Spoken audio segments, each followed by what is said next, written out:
नमस्कार, good morning. स्वागत है आप सभी का। कैसे हैं आप लोग सभी? जय हिंद, वंदे मातरम, राम राम, हर हर महादेव। आज से हम एक नया अद्भुत अति महत्वपूर्ण टॉपिक शुरू करेंगे जिसका नाम है ज्योमेट्री, या हिंदी में जिसे हम बोलते हैं ज्यामिति। ठीक है, श्रावण के प्रथम सोमवार की हार्दिक शुभकामनाएं। हर हर महादेव। चलो, सब बढ़िया। जय श्री महाकाल। आज नया चैप्टर आएगा तो आज कई लोग पधारेंगे, पहले दिन अपनी उपस्थिति दर्ज कराएंगे, फिर ये भाग जाएंगे, फिर नया चैप्टर आएगा, फिर आ जाएंगे, है ना। तो जो लोग श्रावण के पहले सोमवार में नए चैप्टर के पहले, फिर पता नहीं आप कब दिखाई दें। तो बहुत अच्छा लगा कि आप आज समय निकाल के पहले दिन पहला चैप्टर और पहली क्लास पढ़ने आए। यूं ही आप हर चैप्टर की शुरुआत में साथ दें और उसके बाद फिर आप हर नए चैप्टर पे पहले दिन जरूर आ जाया करो, है ना। हाँ, अच्छे हैं, बढ़िया हैं। चलिए, राम राम। बहुत ही तीव्र गति से आपके कमेंट्स जा रहे हैं, लगभग 500 किलोमीटर प्रति घंटे की रफ्तार से।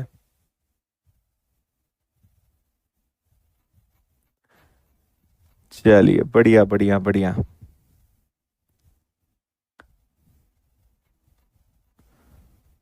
चलिए, सही है। तो आइए करते हैं शुभारंभ। Let's start. देखिए, हमारा जो चैप्टर शुरू हो रहा है ये काफी बड़ा चैप्टर है ना। क्योंकि देखिए, जैसे आज हम सबसे पहले क्या पढ़ने वाले हैं, आज हम फर्स्ट डे ज्यामिति जो है ये बहुत सारी चीजों का एक डिटेल स्टडी है ना। ज्योमेट्री मतलब जियो, और मेट्री, मेट्री मतलब एक डिटेल्ड स्टडी, जो अलग अलग शेप, अलग अलग आकार होते हैं। तो आज हम पढ़ने वाले हैं लाइंस एंड एंगल्स, है ना। लाइंस एंड एंगल्स, जिसे हिंदी में बोलते हैं रेखाएं और कोण। और आज इसके कुछ क्वेश्चन भी सॉल्व करेंगे। आफ्टर दैट हम ट्राइंगल, त्रिभुज पढ़ेंगे। उसके बाद हम चतुर्भुज पढ़ेंगे। उसके बाद हम वृत्त पढ़ेंगे। उसके बाद आप बहुभुज पढ़ेंगे, जिसको पॉलीगन बोलते हैं, है ना। एंड लास्ट में फिर हम इसके मिक्स क्वेश्चंस करेंगे। ठीक है। तो इन सभी चीजों का डिटेल्ड स्टडी करेंगे। स्कूल में आप याद करिए, प्रमेय आती थी, उनको प्रूव करना होता था कि सिद्ध करिए, है ना, कि केंद्र पर बनने वाला कोण परिधि पर बनने वाले कोण का हमेशा दुगना होता है, या हमेशा जो भी इस प्रकार के थ्योरम्स होते थे उनको हम हमेशा सॉल्व करते थे। ठीक है। हम्म। तो स्कूल में क्या होता था, आपको इन सबको प्रूव करना होता था। यहां पे हम प्रूव नहीं करेंगे, यहां पे बस हम रिकॉल करेंगे। बहुत सारे पॉइंट्स होते हैं, बहुत सारी थ्योरम्स हैं, बहुत सारी प्रमेय हैं। आपको घर पे कम से कम इसको एक बार पढ़ने के लिए टाइम निकालना पड़ेगा। एक या दो बार जब आप पढ़ोगे तो चीजें दिमाग में बैठेंगी, और उसके बाद जब प्रश्न करेंगे तो आपको इसका इंपॉर्टेंस समझ में आएगा कि हमें सारे पॉइंट्स याद होना अति आवश्यक है। उसके बिना काम चलेगा ही नहीं। ठीक है। बिल्कुल, सारी चीजें आपको इसमें हम पढ़ाएंगे। और इसके बाद फिर हम क्या पढ़ेंगे, मेंसुरेशन। फिर वहां पे आयत, वर्ग, वृत्त, गोला, बेलन, शंकु, घन, घनाभ, त्रिभुज, चतुर्भुज, फिर ये सब चीजें वहां पे फिर से आएंगी। लेकिन ज्योमेट्री का अलग पार्ट हो जाता है, मेंसुरेशन का अलग पार्ट हो जाता है। ज्योमेट्री से मेंसुरेशन में आपको काफी हेल्प मिल जाती है, तो इसलिए दोनों चैप्टर्स शास्त्रों के अनुसार एक के बाद एक पढ़ाना आवश्यक है। बिल्कुल, पीटी स्क्वायर बहुत फेमस है, बिल्कुल। ठीक है। लेकिन आपको मैं बता दूं कि थोड़ी एक्स्ट्रा मेहनत आपको करनी पड़ेगी। घर पे आपको हर क्लास का एक या दो बार मिनिमम आपको रिवीजन करना पड़ेगा, है ना। चलिए, आइए मेरे साथ शुरुआत करते हैं एकदम जीरो से, जहां से इसकी उत्पत्ति हुई है। तो इसकी उत्पत्ति हुई है बिंदु से। बिंदु मतलब एक पॉइंट, है ना, जो कितना भी छोटा, भाई ये भी एक बिंदु है, उससे छोटा ये भी एक बिंदु है, इससे भी छोटा एक बिंदु बनाया जा सकता है। एक ऐसा वृत्त जिसकी कोई त्रिज्या ही ना हो, है ना, जिसकी कोई रेडियस ना हो, दैट इज कॉल्ड बिंदु या पॉइंट। जितना सूक्ष्म से सूक्ष्म हो सकता है उतना छोटा आप बना लो, वो एक पॉइंट बनेगा। और इसका कितना भी छोटा बनाया जा सकता है, इसका कोई लिमिट नहीं है। तो बिंदु पॉइंट बड़ा सिंपल है। इसके आगे आपको लेकर चलते हैं। देखिए, जब अगला पॉइंट आता है रेखा, रेखा मतलब होता है लाइंस, है ना। जब बहुत सारे बिंदु इकट्ठे हो जाते हैं और उन्हें अगर हम एक क्रम में जमाते हैं तो वहां पे बनती है रेखा, है ना। जैसे मैंने एक ही जगह पे बहुत सारे बिंदु रख दिए, है ना, और फिर इन बिंदुओं को इकट्ठा कर दिया और इन्हें एक इस तरीके से जमाया, तो जब बहुत सारे बिंदु इकट्ठे हो जाएंगे तो उनसे बन जाएगी रेखा। बूंद बूंद से घड़ा भरेगा, एक एक बिंदु इकट्ठा होके क्या बनाएगा, रेखा। और रेखा की खासियत होती है कि इसके दोनों छोर, दोनों एंड्स जो हैं वो इनफाइनाइट होते हैं, यानी कहां से शुरू कहां से अंत कुछ नहीं होता है। रेखा हमेशा अनंत तक जा सकती है। इसको आप किसी भी तरफ कितना भी बढ़ा दीजिए, इसके दोनों छोर जो हैं वो अनंत हो जाएंगे। अनंत बिंदुओं का एक ही बिंदु पथ है जिसके दोनों सिरों को अनंत तक बढ़ाया जा सकता है। इसे हम क्या बोलते हैं, रेखा बोलते हैं। बात समझ आ रही है सभी को? ठीक है। सूक्ष्म से सूक्ष्म आपका जो वृत्त जिसकी त्रिज्या ना हो इस कॉल्ड बिंदु, और बहुत सारे बिंदु को मिला दें तो बनती है रेखा। रेखा मतलब लाइन। अगला पॉइंट होता है आपका रेखाखंड। अब मैं आपको बताता हूं रेखा और रेखाखंड में क्या डिफरेंस है। देखिए, ये आपकी एक रेखा है और रेखा और रेखाखंड में डिफरेंस है लिमिट का। रेखा या लाइन का कोई अंत नहीं है, कहीं से कहीं तक भी उसको बढ़ाया जा सकता है, इनफाइनाइट है, अनंत है। लेकिन रेखाखंड, रेखा पर एक निश्चित लंबाई होती है। रेखा का खंड, खंड मतलब टुकड़ा, पीस, है ना।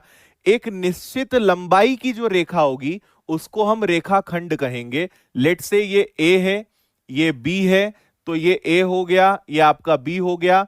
तो ए बी एक, भाई हो सकता है मान लो मैंने कहा कि ये 5 सेंटीमीटर है, तो ये एक निश्चित रेखाखंड है। और रेखाखंड को दिखाने के लिए उसके ऊपर इस प्रकार से बार बनाया जा सकता है और इसको लिखा जा सकता है कि ए बी एक रेखाखंड है जिसकी लंबाई कितनी है, 5 सेंटीमीटर है। एक निश्चित लंबाई की रेखा, एक ऐसी लाइन जिसकी एक लेंथ दी हुई हो, इस कॉल्ड सेगमेंट ऑफ लाइन, रेखाखंड। ठीक है जी। और इसको कैसे दिखाया जाता है, इसको बार से दिखाया जाता है। इस प्रकार से हम बार लगा देते हैं और वहां हमें पता चल जाता है कि ये क्या है, रेखाखंड है। चलिए आगे बढ़ेंगे। अगला है प्रतिच्छेद बिंदु, पॉइंट्स ऑफ इंटरसेक्शन और संगामी या प्रतिच्छेदी रेखाएं, कॉनकरेंट लाइंस। अब ये क्या होती है, देखिए, एक रेखा ये हो गई, एक रेखा ये हो गई, एक रेखा ये हो गई, एक रेखा ये हो गई। ठीक है। देखिए, जब बहुत सारी रेखाएं एक दूसरे को काटते हुए एक निश्चित बिंदु से गुजरती हैं, है ना, या मैं कहूं कि एक ही बिंदु से जब बहुत सारी रेखाएं गुजरती हैं, देखो ये कॉमन पॉइंट हो गया, सारी रेखाएं इससे गुजर रही हैं, तो इस बिंदु को क्या बोला जाता है, प्रतिच्छेद बिंदु, है ना। और इन सारी रेखाओं को क्या बोला जाता है, संगामी या प्रतिच्छेदी रेखाएं, कॉनकरेंट लाइंस। अच्छा, मैं ये जितनी भी चीजें बता रहा हूं ये आपसे कोई परीक्षा में नहीं पूछेगा, स्कूल जैसा नहीं होगा कि बताओ संगामी रेखाएं क्या होती है। ये सिर्फ अपने नॉलेज के लिए है और आपको एक बार रिवीजन करवा रहा हूं कि आपने जो चीजें पढ़ी है उनका रिवीजन हो जाए। लेकिन असली चीजें कुछ और है जो आपको काम आएगी, तो बस इनको समझ लो कि हाँ किसका क्या नाम होता है। ये सब चीजें प्रश्न में लिखी आती कि प्रतिच्छेदी रेखाएं हैं। अब प्रतिच्छेदी रेखाओं का मतलब पता होना चाहिए क्या होता है, इसलिए हम इन चीजों को सीख रहे हैं। तो जब बहुत सारी रेखाएं किसी एक ही बिंदु से होकर गुजरती हैं तो उस बिंदु को संगामी बिंदु या प्रतिच्छेदी बिंदु कहते हैं। और उन सारी रेखाओं को, उन सभी लाइंस को हम क्या बोलते हैं, उन सभी लाइंस को संगामी। देखो, संगम, जहां सबका संगम हो रहा है, प्रतिच्छेदी रेखाएं या संगामी रेखाएं कॉनकरेंट लाइंस कहते हैं। Very simple. आगे बढ़े। अगला देखिए, अगला है समानांतर रेखाएं और तिर्यक रेखाएं। देखिए बात बड़ी सिंपल है। फिर से ये एक लाइन हो गई, ठीक है, और एक ये लाइन हो गई। आपने पढ़ा होगा स्कूल में समानांतर रेखाएं या पैरेलल लाइंस मतलब ऐसी रेखाएं जिनके बीच का अंतर हमेशा सेम रहेगा, है ना। इनके बीच का अंतर ऑलवेज सेम रहेगा, कहीं से कहीं तक भी आप चले जाइए, है ना। अगर दो रेखाओं के बीच का अंतर हमेशा समान रहता है, कहीं से आप कहीं भी गिन लीजिए, नाप लीजिए, तो ये रेखाएं क्या होंगी? ये रेखाएं होंगी आपकी समांतर रेखाएं, है ना। ऐसी रेखाएं जिन्हें कितना भी आगे बढ़ा दिया जाए ये एक दूसरे को कभी नहीं काटेंगी, इस प्रकार की रेखाओं को हम क्या बोलते हैं? समांतर रेखाएं बोलते हैं या पैरेलल लाइंस बोलते हैं। बात क्लियर है ना। लेकिन जब ऐसी कोई रेखा जो दो या दो से अधिक समांतर रेखाओं को इस तरीके से काट दे, प्रतिच्छेद कर दे, है ना, तो ये जो रेखा है ये कहलाती है ट्रांसवर्सल लाइन। ये क्या कहलाती है? आपकी तिर्यक रेखा। ये दो समानांतर रेखाएं, उसको ये छेदते हुए जा रही है ना, तो ये क्या हो जाएगी? आपकी तिर्यक रेखा हो जाएगी, ट्रांसवर्सल लाइन हो जाएगी। क्लियर है बात? हाँ,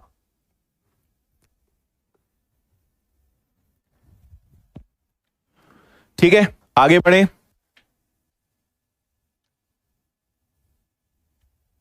चलिए, अब इसके आगे ना अगला काम आता है किरण का, है ना। देखो, सारी जितनी भी पुरानी हीरोइन है पुराने जमाने की, वो सब आ जाएगी, बिंदु, रेखा, किरण, ठीक है।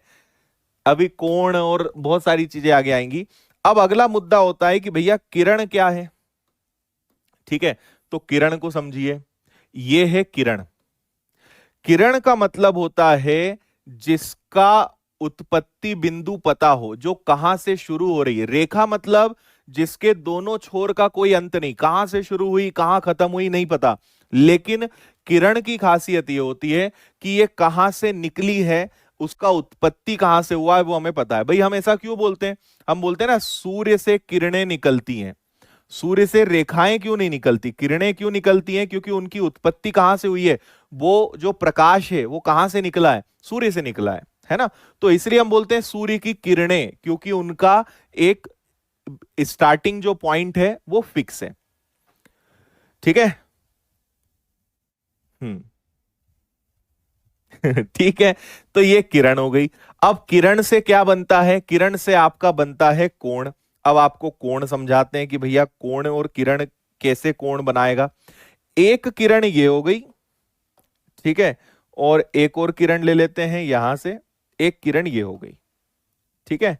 जब दो किरणें इस प्रकार से मिलती हैं, है ना, जब दो किरणें इस प्रकार से मिलती हैं तो उनके बीच में बनता है कोण, ठीक है। दोनों का उत्पत्ति बिंदु ये है, यहां से एक किरण इधर गई एक इधर गई, कहीं भी जा सकती है। इनके बीच में आपका क्या बनता है? कोण, जिसको इंग्लिश में बोलते हैं एंगल, ठीक है। रेखा का कोई अता पता नहीं है। ठीक है। दो असमरेखीय, असंरेखीय किरण, असंरेखीय मतलब जो एक ही रेखा में ना हो, जिनका एक उभयनिष्ठ प्रारंभिक बिंदु हो, कोण होता है। दोनों किरणों को कोण की भुजाएं तथा उभयनिष्ठ बिंदु को शीर्ष बोलते हैं। देखो, ये जो है ना, इनको इंग्लिश में बोलते हैं शीर्ष, हिंदी में बोलते हैं शीर्ष और इंग्लिश में बोलते हैं वर्टेक्स। शीर्ष मतलब ये जो इनका एंड पॉइंट होता है, इसको शीर्ष बोलते हैं, वर्टेक्स बोलते हैं इंग्लिश में। ओके है, यहां तक आपको सभी को ज्ञान की प्राप्ति हो गई है कि नहीं हुई है, ये बताओ। यहां तक सब कुछ ओके?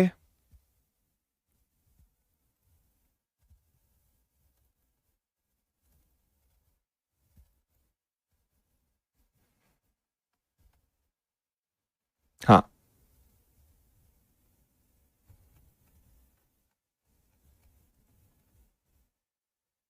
चलो बढ़िया है, आगे बढ़े। नेक्स्ट देखिए, अगला है कोण समद्विभाजक। किरण एडी सीएबी का कोण समद्विभाजक है। तो हम एक काम करते हैं, इसको मैं ऐसे ही बना देता हूं। ये दो किरणें हो गई, है ना, और एडी मान लीजिए, एक ए है, एक बी है और एक सी है। एक किरण एसी है, एक किरण बीसी है, और इनका अपने आप में एक एंगल बन रहा है ना। जब एकदम बीचों बीच, देखो कोण समद्विभाजक क्या होता है, ये जो पूरा एंगल था ये पूरा कोण था थीटा। तो इसने इस कोण को दो बराबर भागों में बांट दिया, theta by two, theta by two, है ना। किसी कोण को दो इक्वल पार्ट्स में डिवाइड करना, दो बराबर भागों में बांटना इस कॉल्ड कोण समद्विभाजक, या इंग्लिश में एंगल बाइसेक्टर। देखो नाम से क्लियर है, कोण समद्विभाजक, एंगल बाइसेक्टर। किसी कोण को दो बराबर भागों में बांटना क्या कहलाता है? कोण समद्विभाजक कहलाता है। बताइए, बात समझ में आई? बिल्कुल ठीक है ना? बाकी आगे ये आएगा तो समझ में आएगा। आगे बढ़ते हैं। अगला है आपका कोणों के प्रकार, न्यून कोण, अधिक कोण। अब देखिए न्यून कोण क्या होता है ना? ऐसा कोण जिसका मान 0 से ज्यादा लेकिन 90 से कम हो। बच्चा बच्चा जानता है ना? ऐसा कोण जिसका मान क्या हो? 0 से अधिक हो लेकिन 90 से कम हो। तो ऐसे कोण को हम क्या बोलते हैं? न्यून कोण बोलते हैं। More than 0 but less than 90, है ना? आपको पता ही है।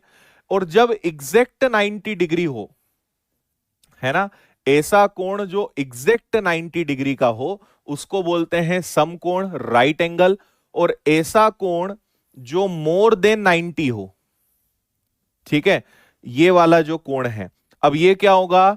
ये 90 से बड़ा होगा लेकिन 180 से, अच्छा एक मिनट, 90 से ये बड़ा होगा लेकिन 180 क्या हो जाएगा? 180 से छोटा होगा, है ना? 90 से बड़ा होगा लेकिन 180 से क्या होगा? छोटा होगा। इसका साइन मैंने गलत बनाया क्या? ये आपका 90 से बड़ा नहीं होगा, 90 से यहां पे थीटा आएगा, है ना? 0 से बड़ा होगा लेकिन 90 से छोटा होगा, ठीक है? 90 से बड़ा होगा लेकिन 180 से छोटा होगा, यह आपका होगा अधिक कोण, मतलब ऑब्ट्यूज एंगल। हाँ, देखो यहां से इंटरनेट सही है, यहां से सब कुछ ओके है। बफरिंग हो रही है तो वो आपके अपने नेटवर्क का इश्यू हो सकता है।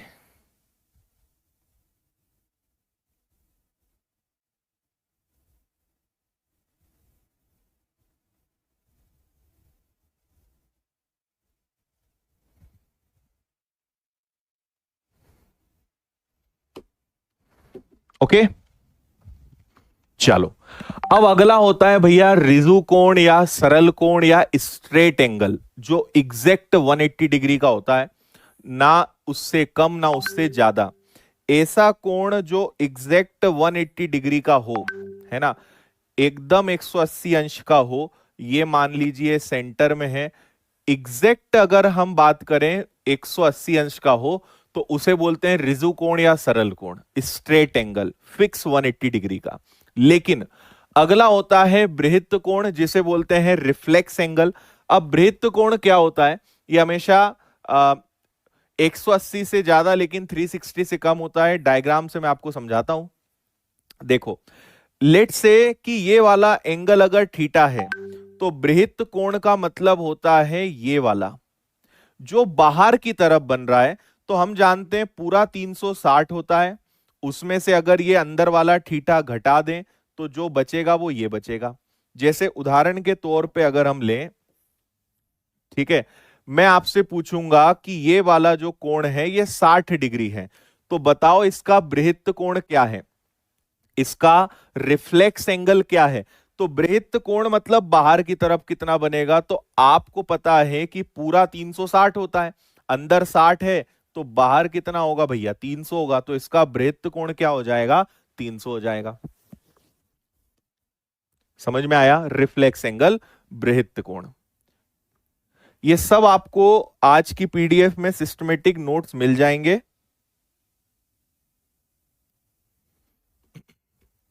हाँ,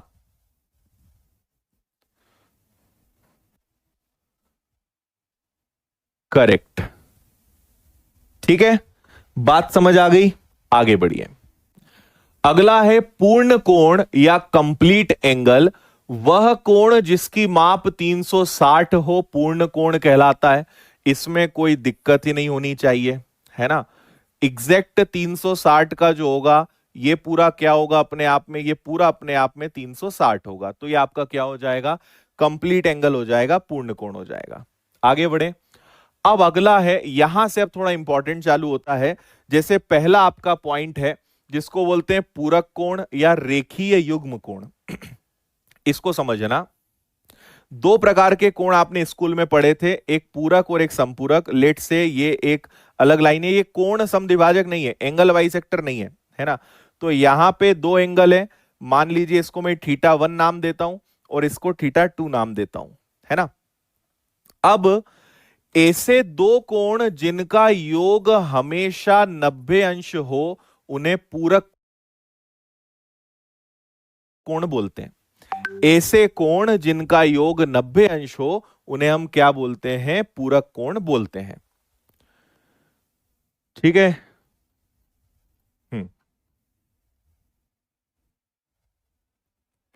बात समझ आ गई सभी को। दो कोणों का योग जब 90 अंश होता है तो उन्हें हम क्या बोलते हैं, पूरक कोण बोलते हैं। और इसी का जस्ट सेकंड हो जाता है जिसे हम बोलते हैं संपूरक कोण, है ना। मान लीजिए ये मैंने एक लाइन खींच दी, यहां पे दो कोण हो गए, एक ये θ1 हो गया और ये आपका θ2 हो गया। ऐसे दो कोण जिनका योग 180 अंश होता है उन्हें हम क्या बोलते हैं, संपूरक कोण बोलते हैं। ठीक है। पूरक कोण का एक और नाम है रेखीय युग्म कोण, इंग्लिश में इसके नाम है कॉम्प्लीमेंट्री एंगल या लीनियर पेयर एंगल। ऐसे दो कोण जिनका योग 90 हो। और संपूरक सप्लीमेंट्री एंगल, देखो संपूरक का स और इंग्लिश का एस, संपूरक का स और इंग्लिश का एस, संपूरक सप्लीमेंट्री। ऐसे दो कोण जिनका योग 180 हो उन्हें हम बोलते हैं संपूरक कोण।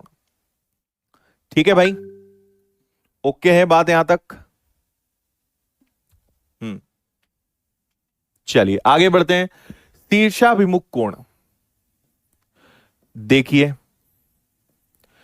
जब दो आमने सामने के जो कोण होते हैं, अगर दो रेखाएं एक दूसरे को काट रही है तो आमने सामने जो कोण बनते हैं वो कोण शीर्षाभिमुख कोण कहलाते हैं और वो हमेशा बराबर होते हैं। आमने सामने जो कोण होते हैं वो शीर्षाभिमुख होते हैं और दोनों एक दूसरे के बराबर होते हैं। तो ये वाला कोण इसके बराबर होगा, ये वाला कोण इसके बराबर होगा।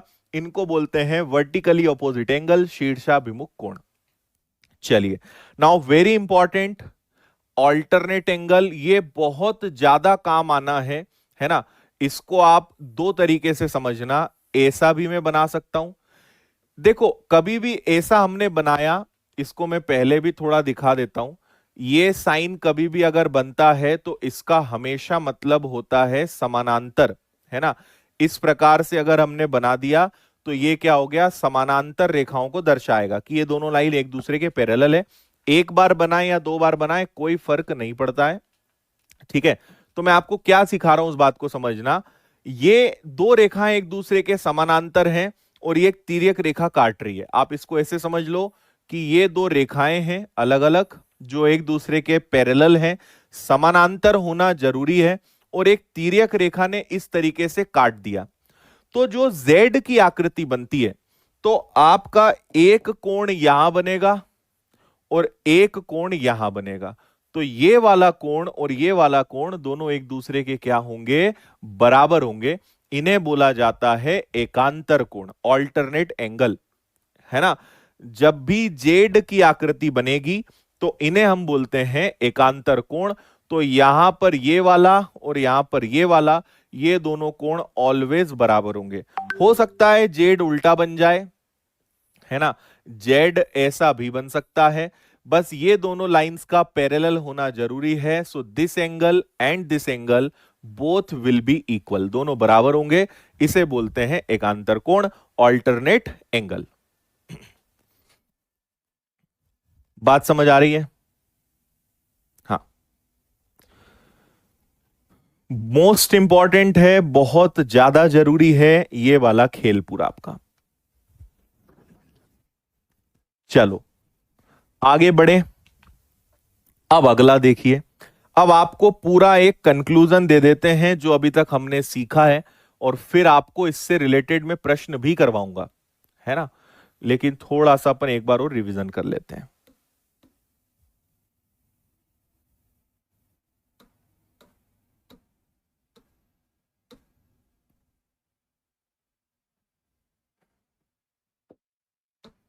देखिए, जैसे हम मान लीजिए ये हो गए आपके, इसको एंगल 1 नाम दे दें, इसको एंगल 2, इसको एंगल 3, इसको एंगल 4। फिर इसी प्रकार यहां आ जाएं तो ये हो जाएगा 5, 6, 7 एंड 8, है ना। ये 8 एंगल हो गए। अब आप सबसे पहले पूछोगे कि सर यहां पे मैं रिवीजन करवा रहा हूं आपको, जो जो इंपॉर्टेंट है उनको मैं बता रहा हूं। जैसे यहां बोलेंगे शीर्षाभिमुख कोण कौन से होंगे, इंग्लिश में वर्टिकली ऑपोजिट एंगल्स कौन कौन से होंगे, जो आमने सामने। कोण 1 कोण 3 के बराबर होगा, कोण 1 is equal to angle 3, angle 2 is equal to angle 4। इसी प्रकार 5 के सामने 7, 6 के सामने 8, 5 is equal to 7 and 6 is equal to 8। So this angles are called शीर्षाभिमुख कोण, वर्टिकली ऑपोजिट एंगल। क्लियर है बात इतनी। सेकंड पे आते हैं, है ना। अब यहां पे मैं आपसे दूसरा पूछता हूं कि बताओ यहां एकांतर कोण कौन कौन से होंगे, यहां पे ऑल्टरनेट एंगल कौन कौन से होंगे, है ना। तो एकांतर कोण जो Z बनाए, जैसे 3 के बराबर 5 होगा, angle 3 will be equal to angle 5। इसी प्रकार 4 के बराबर 6 होगा, angle 4 will be equal to angle 6। समझ में आ रहा है। Z की आकृति नहीं दिख रही तो मैं दिखा रहा हूं आपको। देखो ये Z बना, Z बना, तो ये वाला कोण और ये वाला कोण बराबर होगा। ठीक इसी प्रकार उल्टा, ठीक है, ये एक Z बन रहा है, ये भी तो एक Z है, तो ये वाला कोण और ये वाला कोण बराबर होगा। तो ये क्या कहलाएंगे, ये आपके एकांतर कोण ही तो कहलाएंगे, ऑल्टरनेट एंगल ही तो होंगे। बात समझ रहे हो। हाँ, इसके बाद आपको एक और नई चीज सिखाते हैं जिसका नाम है संगत कोण। इस पर अभी हमने चर्चा नहीं करी। इंग्लिश में इसको बोलते हैं करस्पॉन्डिंग एंगल, संगत कोण। अब भैया संगत कोण क्या होते हैं, इसको थोड़ा सा समझ लेते हैं। ठीक है, संगत कोण मतलब जिनकी पोजीशन सेम होती है। ठीक है, आप एग्जाम्पल से अच्छे से समझ पाओगे। जैसे ये 1 है और ये 5 है। देखो ये दो लाइन है, लाइन के ऊपर ये वाला एंगल, तो इस लाइन के ऊपर ये वाला एंगल, ये दोनों बराबर होंगे। तो हम कहेंगे एंगल 1 और एंगल 5 एक दूसरे के क्या है, इक्वल है। यहां अगर 40 डिग्री है तो यहां भी 40 होगा। ऐसे ही दो किसके बराबर हो जाएगा, 6 के, एंगल 2 और एंगल 6 बराबर होगा। लाइन के नीचे 3 तो यहां 7, एंगल 3 बराबर 7 के होगा।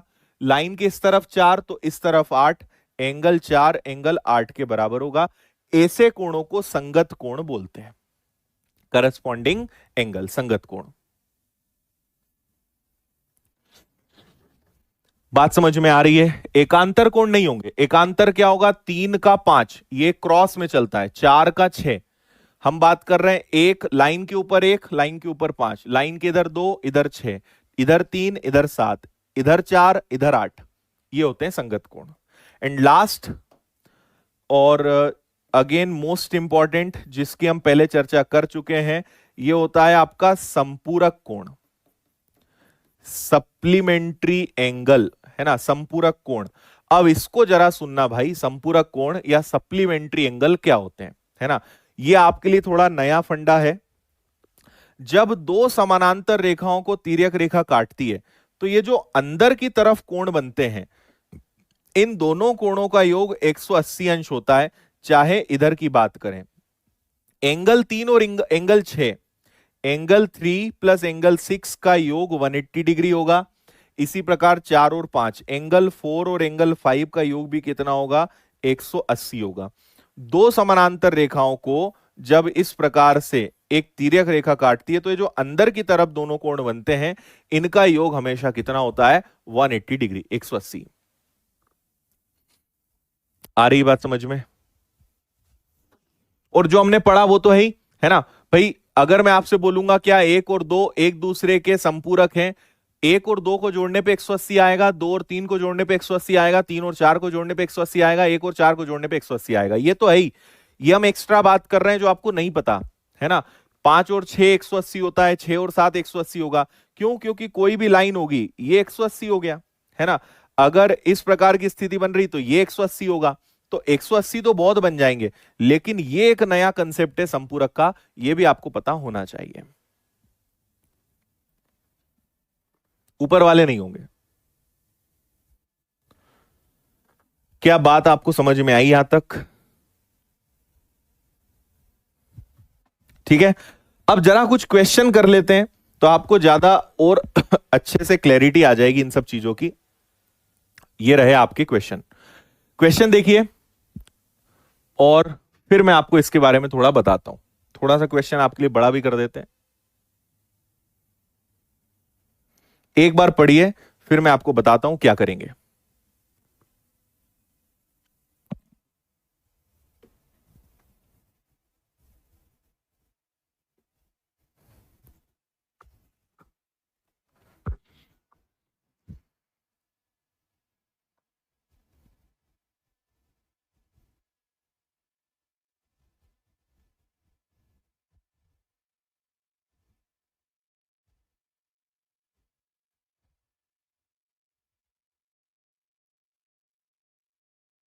ठीक है भाई,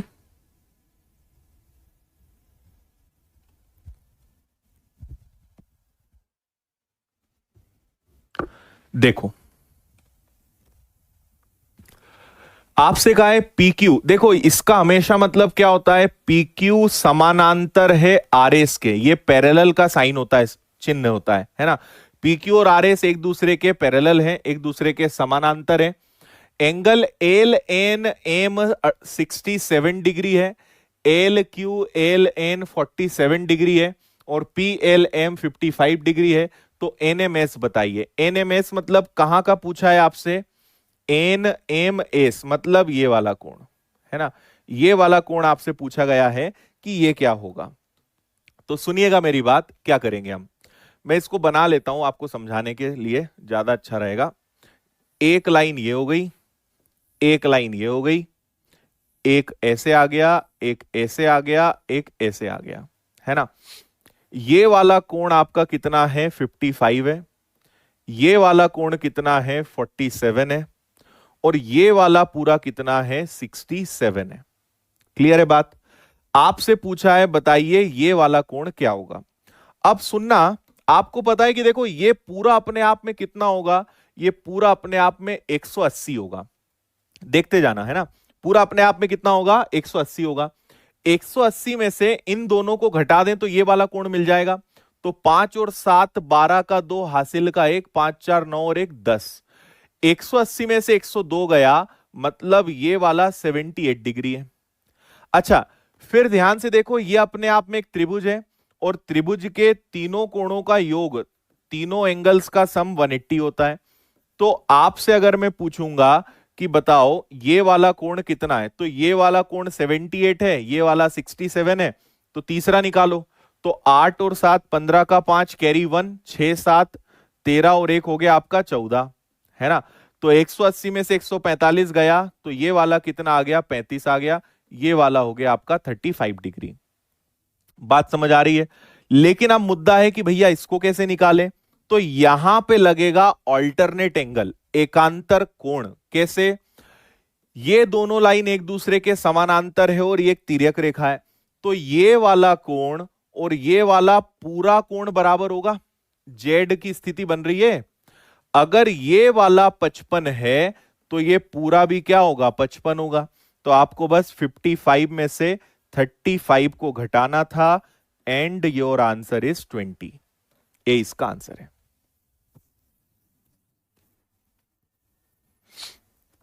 बोलिए, समझे कि नहीं समझे?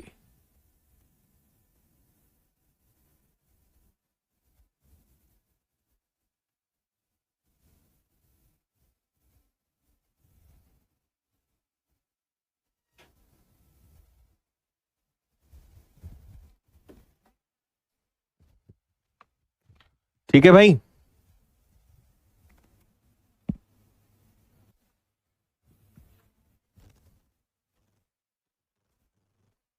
फिर से बता रहा हूं, ये पूरा 180, उसमें से 55 और 47 102 गया, है ना। तो बचा कितना, 78। अब त्रिभुज के तीनों कोण का योग कितना होता है? त्रिभुज के तीनों कोणों का योग 180। अगर एक 78 एक 67 है तो इनका योग 145, तो तीसरा वाला 35। फिर ये अपने आप में एकांतर कोण है, ये पूरा और ये पूरा, उसमें से अंदर 35 है तो बाहर कितना होगा? बाहर 20 होगा। ये आंसर है आपका। और देखिए आगे,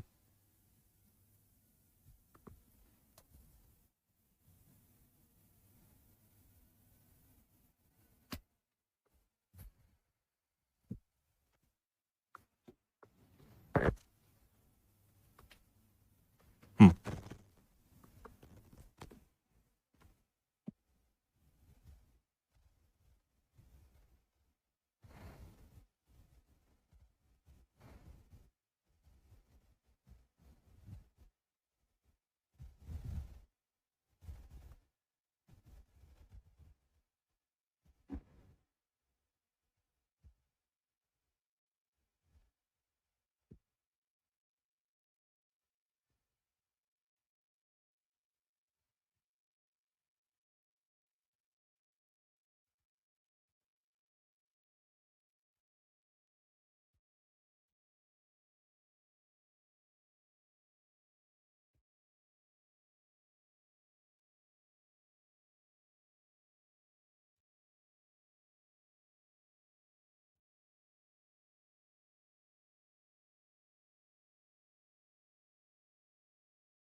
चलो ये भी अच्छा है।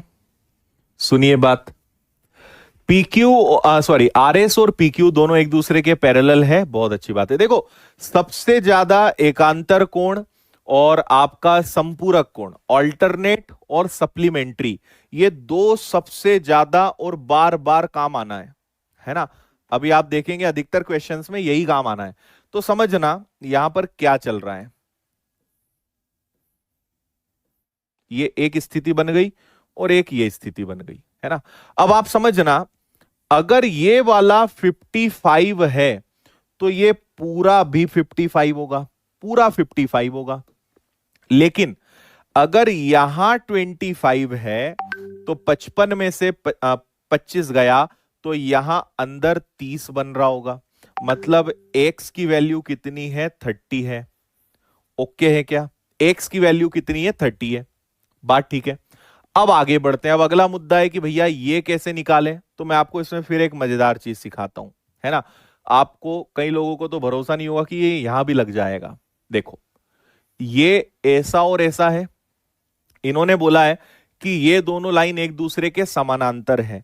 सो जस्ट इमेजिन कि अगर मैं इस लाइन को आगे बढ़ाऊं, है ना, और इस लाइन को भी आगे बढ़ाऊं इस तरीके से, और ये एक तिर्यक रेखा ही तो है। आप ध्यान से देखो, अगर अगर ये लाइन थोड़ी सी आगे बढ़ जाए, ये भी आगे बढ़ जाए, तो ये तिर्यक रेखा ही तो है ना, पैरेलल लाइन ही तो है।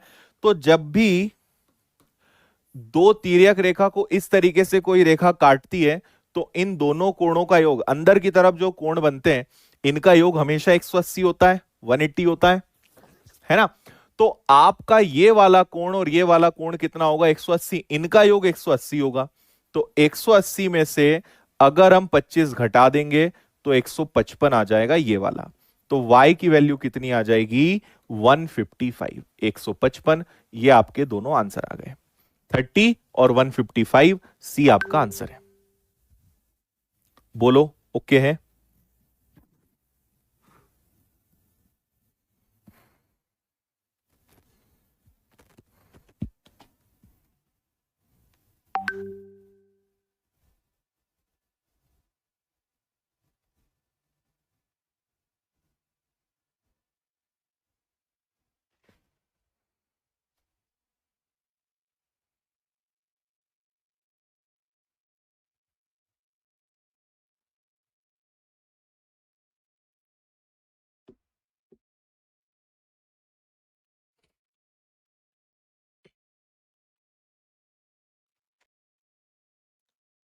आया भैया समझ में? ये 55 तो ये पूरा 55, उसमें से ये 25 तो इधर 30। फिर ये आपके दोनों कोण संपूरक हो गए, इनका योग 180 होगा। जब भी दो लाइंस को एक तिर्यक रेखा काटेगी तो दोनों का योग कितना होगा? 180 होगा। तो 155 में से 25 गया, आंसर इज 155।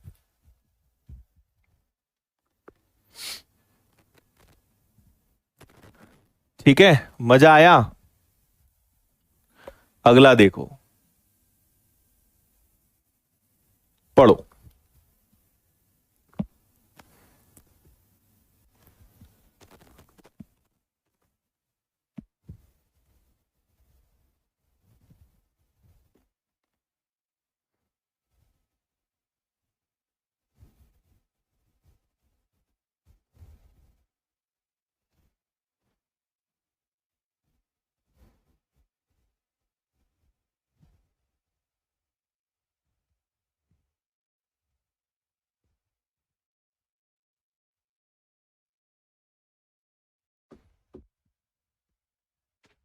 Hmm,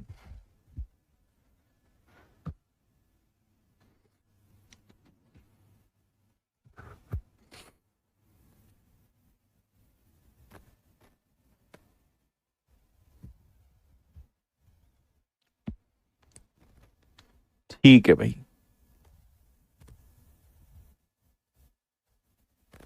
good. फिर बड़ी आसान सिंपल सी बात है ना? ये चीजें आपको प्रैक्टिस से आएंगी। जो लोग ये सोच रहे हैं कि हमसे बन जाएगा, आप फिर गलत फहमी में। अभी सॉल्व करो, बहुत सारे प्रश्न करोगे तब दिमाग चलेगा। देखो, अगर इस लाइन को आगे बढ़ा दें, और ये एक लाइन है, ये अपने आप में एक तिर्यक रेखा है ना? अगर दो लाइन को एक तिर्यक रेखा काटती है तो दोनों कोणों का योग 180। तो अगर ये वाले भैया 110 डिग्री के हैं, तो ये वाला क्या होगा? दोनों का योग 180। 180 में से 110, तो ये वाला कोण कितने का होगा? 70 का। ठीक इसी प्रकार अगर इस लाइन को आप ऐसे आगे बढ़ा दो, लेट से कि ये लाइन को आपने आगे बढ़ा दिया, है ना? तो ये वाला कोण और ये वाला कोण दोनों क्या होंगे? इक्वल होंगे, है ना? आपका ये वाला कोण और ये वाला कोण अब भी पड़ा था, उसमें से अगर ये वाला कोण 130 है तो ये कितना होगा? 180 में से 130 गया, ये वाला आपका 50 का हो जाएगा, 50 का हो जाएगा। बात ओके है? आगे सुनिए।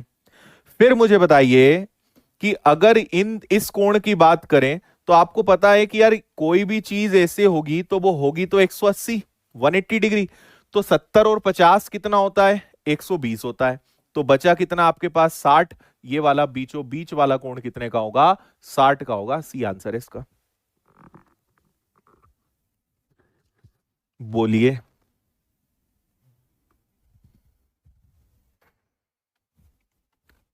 60 इज द राइट आंसर। दोनों का योग 180, 180 में से 110 गया 70।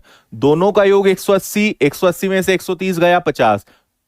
तीनों का योग 180, 70 50 120 गया 60। आंसर आ गया।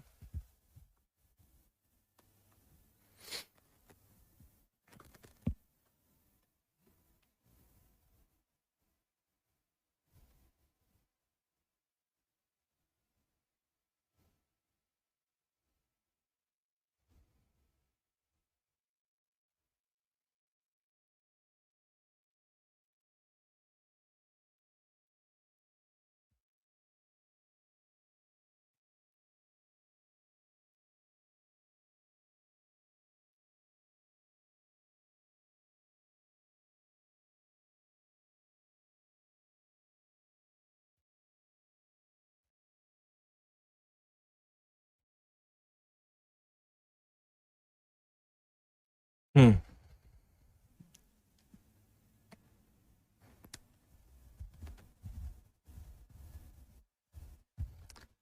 देखो इसको बड़ा कर देंगे थोड़ा। अब तो यार इसका आंसर दे ही देना आप, है ना? बात बड़ी सिंपल है। इस बार इन्होंने बस एक लाइन गायब कर दी, लेकिन प्रश्न वही का वही है ना?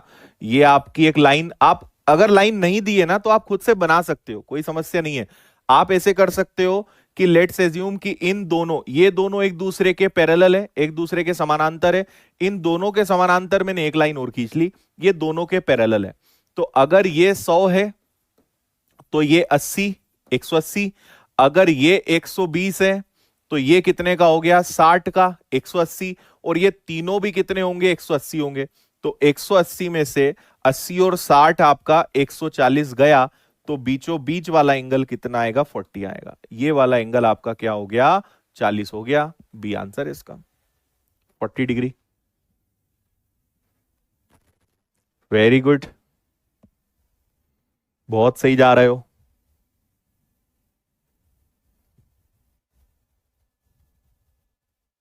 हम्म।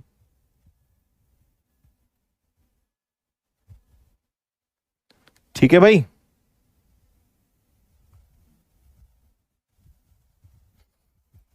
चलिए, तो इसी के साथ आज हम यहीं पर विराम देते हैं। आज के लिए इतना आई थिंक पर्याप्त है ना? जितना पढ़ाया है आज इसका आप रिवीजन करिए। मैं आपको इसके आगे 4-5 क्वेश्चंस होमवर्क में दे रहा हूं। ये सारे क्वेश्चन आज की पीडीएफ में आपको मिल जाएंगे। इनको आप करके लाइएगा, अगर बने तो ठीक, नहीं तो कल सबसे पहले हम ये करेंगे। फिर इसके बाद त्रिभुज, सबसे बड़ा इसमें है त्रिभुज, ट्राइंगल, उसमें बहुत सारे पॉइंट्स हैं, वो सबसे ज्यादा टाइम लेगा, बाकी फिर सब फटाफट हो जाएंगे। तो कल हम त्रिभुज पे फोकस करेंगे। तब तक के लिए tata, bye bye, take care, जय हिंद, वंदे मातरम। मिलते हैं रात 8:30 बजे। यूट्यूब पर भी नावधारा के प्रश्न करेंगे, अगर आपको पढ़ना है तो आप पधार जाइएगा। ठीक है, चलो बढ़िया। Okay, take care, bye bye. खुश रहिए, मस्त रहिए, मुस्कुराते रहिए, मेहनत करते रहिए और अपना ध्यान रखिए। Thank you.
आदित्य, अनिल, मिथुन, इंद्र कुमार, संदीप, संध्या, अरविंद, दुष्यंत, दीपक, नेहा, अमित। जय श्री महाकाल, सभी देवी देवताओं की जय। कैसे हो आप लोग सभी? बढ़िया, बिल्कुल। सभी को ढेर सारा आशीर्वाद, ट्रक भर भर के। आपके कमेंट्स काफी तेजी से जा रहे हैं। ओके,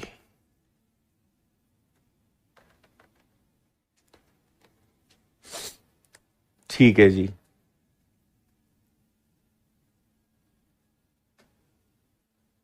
चलिए, सब लोग बढ़िया हो? आइए तो शुरू करते हैं आज का सेशन। आपको मैंने कुछ क्वेश्चंस होमवर्क में दिए थे, तो पहले इन क्वेश्चंस को देख लेते हैं एंड आफ्टर दैट ट्राइंगल यानी त्रिभुज को हम शुरू करेंगे। हाँ जी, एकदम बढ़िया, सब कुछ बढ़िया है, मस्त है। बस बस बस हो गया, गुड मॉर्निंग। अब थम जाओ जरा, कमेंट ही नहीं पढ़ने देते हो तुम लोग। ठीक है, हाँ, जो होमवर्क वाले क्वेश्चंस दिए थे सब बताएंगे आपको, बिल्कुल चिंता ना करें।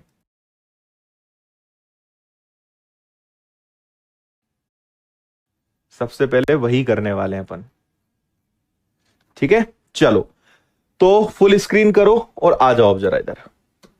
देखो, आपसे कहा है कि ए बी और सी डी एक दूसरे के समानांतर है और बीई और एफ एच भी समानांतर है। देखो यहां क्या बोल रहे हैं, ये दोनों एक दूसरे के समानांतर है और ये दोनों भी एक दूसरे के समानांतर हैं।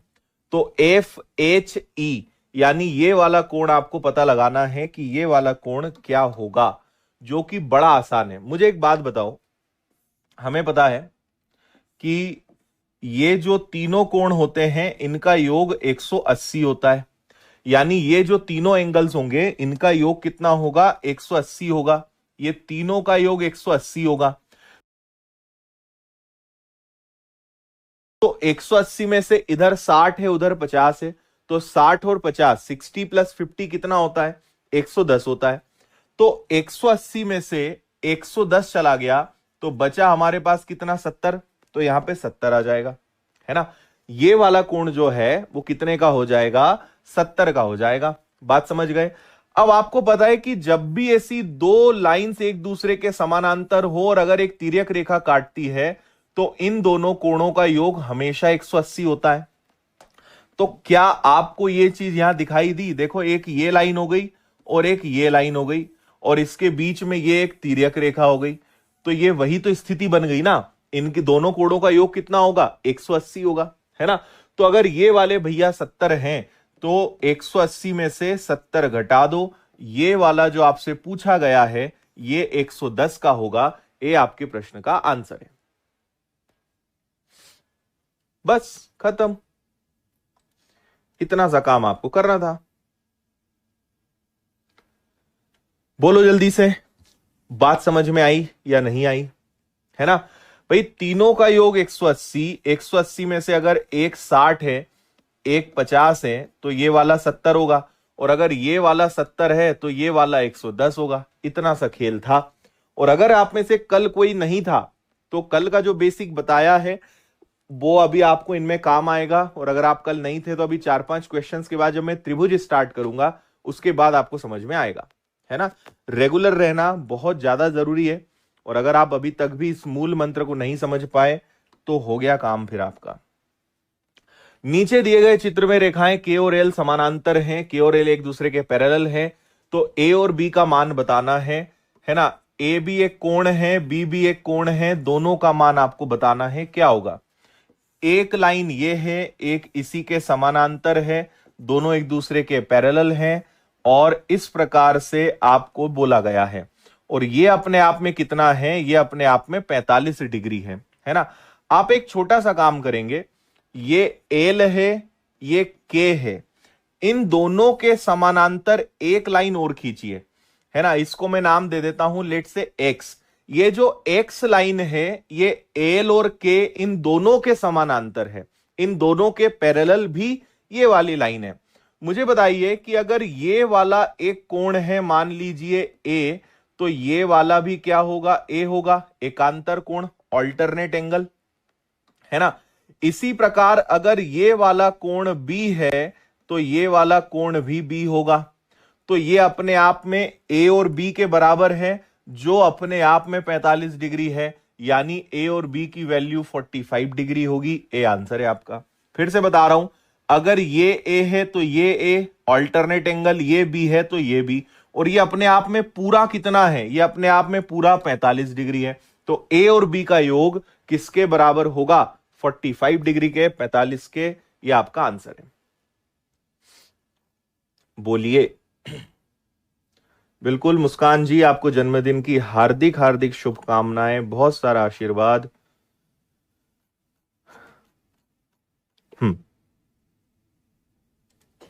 क्लियर है?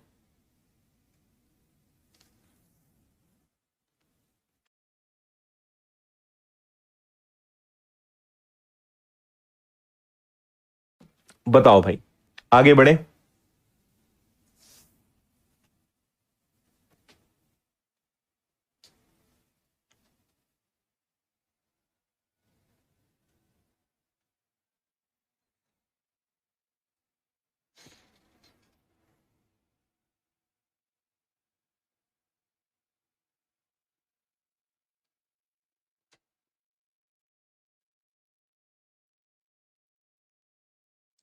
ठीक है जी,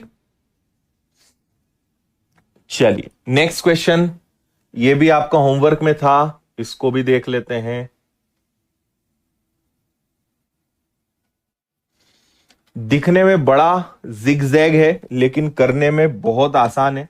ये 138 डिग्री ये वाला कोण है ना, ये 138 है।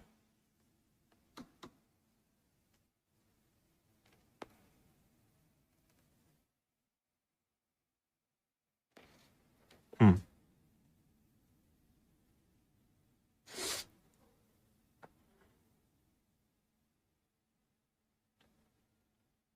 ओके, चलिए देखिए यहां पर क्या है, एक लाइन आपकी ये हो गई, ठीक है, दूसरी लाइन आपकी ये हो गई, है ना, और ये इस तरीके से इसको टच कर रही है, और इसके पैरेलल एक लाइन ये हो गई, है ना।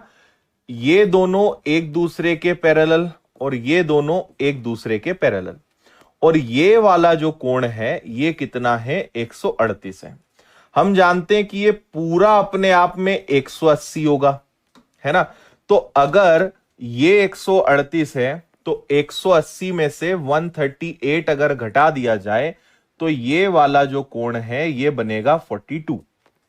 ठीक है, अब आप ध्यान से देखें, यहां पे आपको जेड जैसा दिख रहा होगा, और अगर ये 42 है तो ये भी आपका 42 होगा।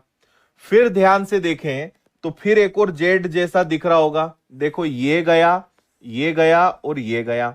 तो अगर ये 42 है तो ये भी कितना होगा? 42। और शायद यही तो आपसे पूछा है, यही पूछा है, आंसर आएगा सी, 42 डिग्री। बिल्कुल सही बात। कौन हूं दिक्कत परेशानी?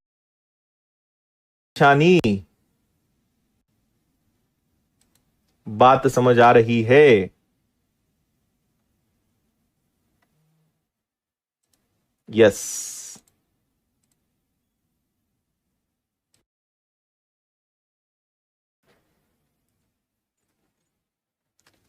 ओके। ये 138 तो ये 42, एकांतर जेड बन रहा है तो ये 42, फिर एकांतर ऑल्टरनेट, ये दोनों 42, 42 इज द आंसर। आगे बढ़ेंगे, अगला क्वेश्चन देखिए।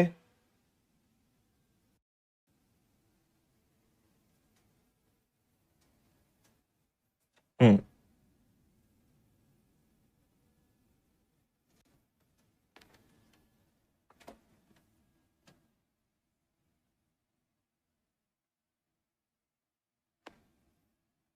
चलिए भाई देख लो इसको जरा।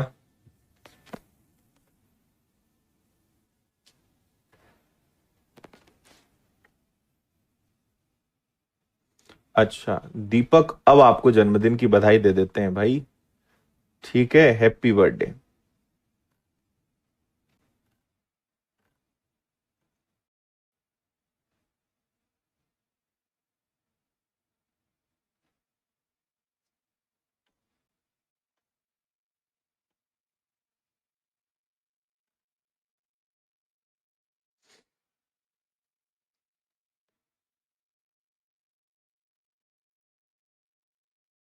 हाँ जी, हो गया ये वाला सॉल्व।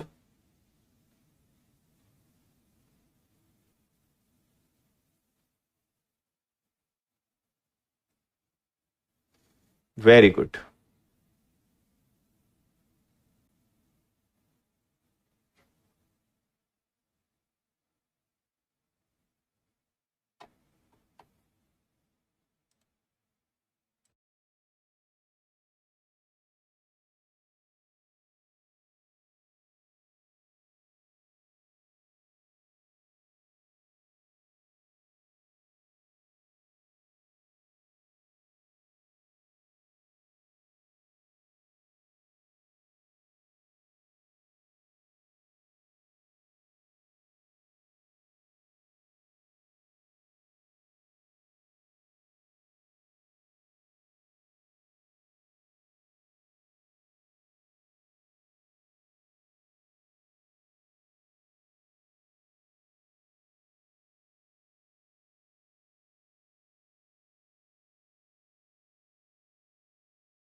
ठीक है, ओके, इसका आंसर अधिकतर बच्चे बी दे रहे हैं, 150 डिग्री, है ना। ओके, चलो देखो, यहां पे हम क्या करेंगे, बात समझना। आपको एक इस प्रकार से लाइन दी हुई है, एक ऐसे दी हुई है, एक ऐसे दी हुई है, और एक ऐसे दी हुई है ना। तो ये दोनों एक दूसरे के पैरेलल हैं, ऐसा बोला गया है। तो हम क्या करेंगे, एक और ऐसी पैरेलल लाइन खींचेंगे, एक और ऐसी समानांतर लाइन खींचेंगे। और ऐसा हम कर सकते हैं अपने मन से, ऐसा कोई नहीं है कि ऐसा क्यों, हम ऐसा अपनी सुविधा के हिसाब से कर सकते हैं, है ना। तो आप सोचिए, अगर ये 4x ठीक है, ये पूरा क्या है, ये पूरा आपका 5x है ना। अब यहां पर एक बात ये हो गई, और ये आपका क्या है, ये आपका 3x है। अगर ये 3x है तो ये भी 3x होगा, जबकि हम जानते हैं कि ये पूरा 5x है। तो अगर ये 3x है, ये 3x होगा, तो ये वाला क्या हो जाएगा, ये वाला आपका 2x हो जाएगा, है ना। और आपको पता है कि अगर दो समानांतर रेखाओं को तिर्यक रेखा काटे तो अंदर जो दो कोण बनते हैं इनका योग 180 होता है। तो 4x प्लस 2x की वैल्यू कितनी हो गई भैया, 180। तो ये आ गया आपका 6x बराबर 180। तो x की वैल्यू कितनी आ गई, 30 डिग्री आ गई। x की वैल्यू कितनी आ गई, 30। तो आपसे बोला है x का संपूरक सप्लीमेंट्री एंगल, सप्लीमेंट्री यानी किसी भी दो कोणों का योग हमेशा कितना होता है, 180 अंश होता है। तो 180 अंश में से अगर एक 30 डिग्री हो, 180 में से अगर एक 30 हो, तो उसका संपूरक कितना हो जाएगा 150। बी आंसर आपका बिल्कुल सही है। हां, अभी ठीक है, दिख रहा है? अरे कुछ नहीं हुआ था, सब कुछ सही है। ओके। अगर आपसे बोलते पूरक कोण तो 90 में से घटाते, संपूरक बोला है तो 180 में से घटाएंगे। ठीक है, आगे बढ़े। अगला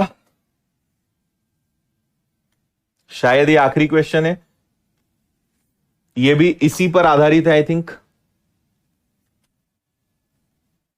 करिए इसको भी सॉल्व।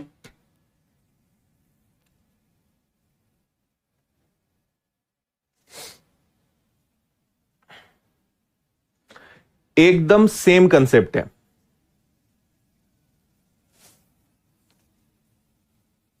ठीक है,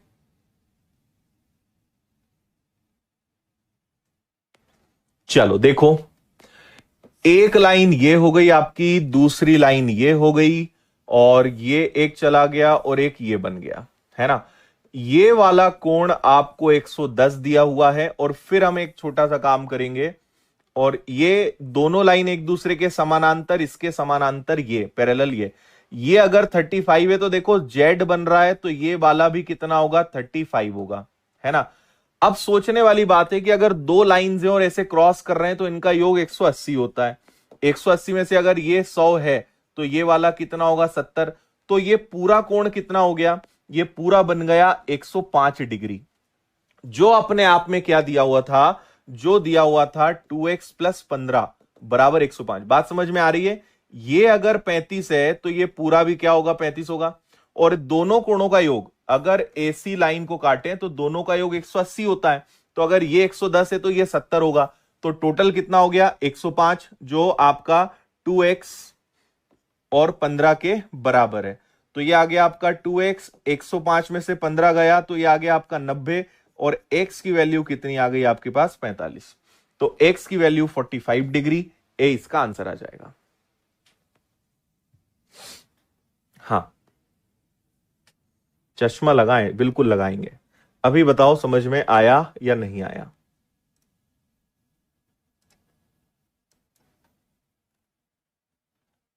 ठीक है, डन है।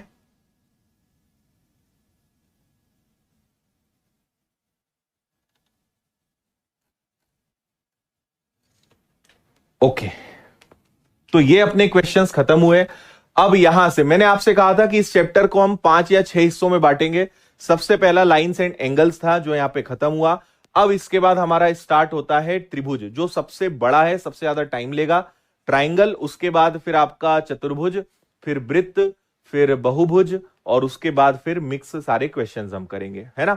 अब थ्योरी ज्यादा होगी, थोड़ा सा बोरिंग भी लगेगा, लेकिन सबसे महत्वपूर्ण पार्ट यही है ना। तो देखिए, त्रिभुज आप बहुत अच्छे से जानते हो। त्रिभुज किससे किसे कहते हैं? तीन भुजाओं से घिरी हुई जो आकृति होती है उसे त्रिभुज बोलते हैं, आप जानते हो, है ना।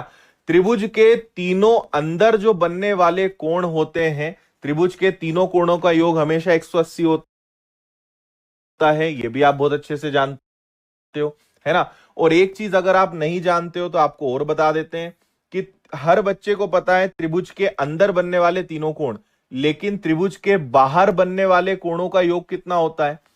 अगर एक ये हो, दूसरा ये हो, और तीसरा ये हो, त्रिभुज के अंदर बनने वाले तीनों कोणों का योग 180 होता है, लेकिन त्रिभुज के बाहर, जिसको हम बोलते हैं बाह्य कोण, एक्सटर्नल एंगल, तो त्रिभुज के तीनों बाह्य कोणों का योग कितना होता है? बाह्य कोणों का योग हमेशा 360 होता है ना। बात समझ में आ रही है?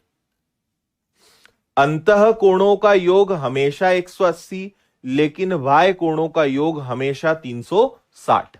चलिए, त्रिभुज का बाह्य कोण अंतः अभिमुख कोणों के योग के बराबर होता है। यह आपको स्कूल के टाइम की एक चीज याद दिला देगा। देखो, मान लीजिए मैं इस लाइन को थोड़ा आगे बढ़ाता हूं, है ना। इसको मैंने नाम दे दिया ए, इसको नाम दे दिया बी, इसको नाम दे दिया सी, और इसको मैंने नाम दे दिया डी, है ना। तो ये जो कोण डी है, या मैं इसको नाम दे देता हूं एल्फा। ये जो कोण एल्फा है ना, ये अंतः अभिमुख मतलब उसके सामने वाले दोनों कोणों के योग के बराबर होगा। जैसे मान लीजिए मैंने कहा कि ये वाला कोण 40 है और ये वाला कोण 20 है, तो ये वाला कोण कितना होगा? 60। अगर ये 60 है मतलब इनके अंतः अभिमुख, उसका जो अंतः कोण है उसके अभिमुख मतलब उसके विपरीत दोनों कोणों के बराबर होता है, तो यहां जो कोण बनेगा वो ए और बी के बराबर होगा। ऐसा यहां पे आपको वो बता रहे हैं। हाँ, ओके है। और आगे बढ़ते हैं। त्रिभुज की दो भुजाओं का योग तीसरी भुजा से हमेशा बड़ा होता है ना।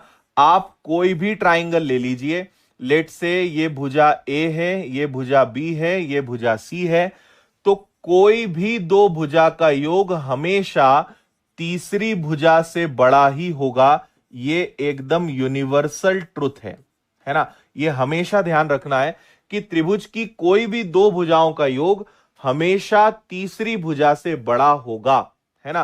कभी भी आप करके देख लेना, ऐसा ही आपको मिलेगा। कोई भी दो भुजा का योग तीसरी भुजा से हमेशा बड़ा होगा। क्लियर है। लेकिन वही बात जब अंतर की आ जाती है ना, त्रिभुज की दो भुजाओं का घटाव तीसरी भुजा से कम होता है। जैसे यहां पे फिर आपके सामने लिखा हुआ है, एक ए है, एक बी है, एक सी है ना। देखो, दो भुजाओं का योग तीसरी भुजा से हमेशा बड़ा होगा, लेकिन दो भुजाओं का जो घटाव है, दो भुजाओं को घटाने पर जो आएगा वो हमेशा तीसरी भुजा से छोटा होगा। कंफ्यूजन तो नहीं हो रहा है ना। मान लीजिए कि मैं ए में से बी को घटाता हूं, तो जो भी आएगा सी उससे बड़ा ही होगा। अच्छा, ये हम जो दो लाइन खींच रहे हैं इसको बोलते हैं मोड। मोड मतलब कि वैल्यू पॉजिटिव। भाई हो सकता है ए बड़ी हो या बी बड़ी हो, आंसर प्लस में आए या माइनस में आए, लेकिन मोड से बाहर निकलने पे वैल्यू हमेशा पॉजिटिव आती है। ठीक है, कवि का तात्पर्य समझ में आ रहा है। दो भुजाओं को आपस में घटाने पर जो वैल्यू आएगी वो तीसरी भुजा से हमेशा छोटी होगी। बस यही तात्पर्य कवि का यहां पर है। बी में से सी घटाओगे तो वो ए से छोटा होगा, सी में से ए घटाओगे तो वो बी से छोटा होगा। ये यहां पे वो आपसे बोलना चाह रहे हैं। ठीक है। हाँ, चलिए भैया, अगला त्रिभुज की पहचान को लेकर ये एक बड़ा इंपॉर्टेंट नियम है। यहां पर क्या बातें समझना, त्रिभुज एबीसी की सबसे बड़ी भुजा सी है तो अन्य दो भुजाएं ए बी, है ना। जैसे हम एक त्रिभुज बना लेते हैं, ठीक है। इस प्रकार का हमने एक त्रिभुज बनाया,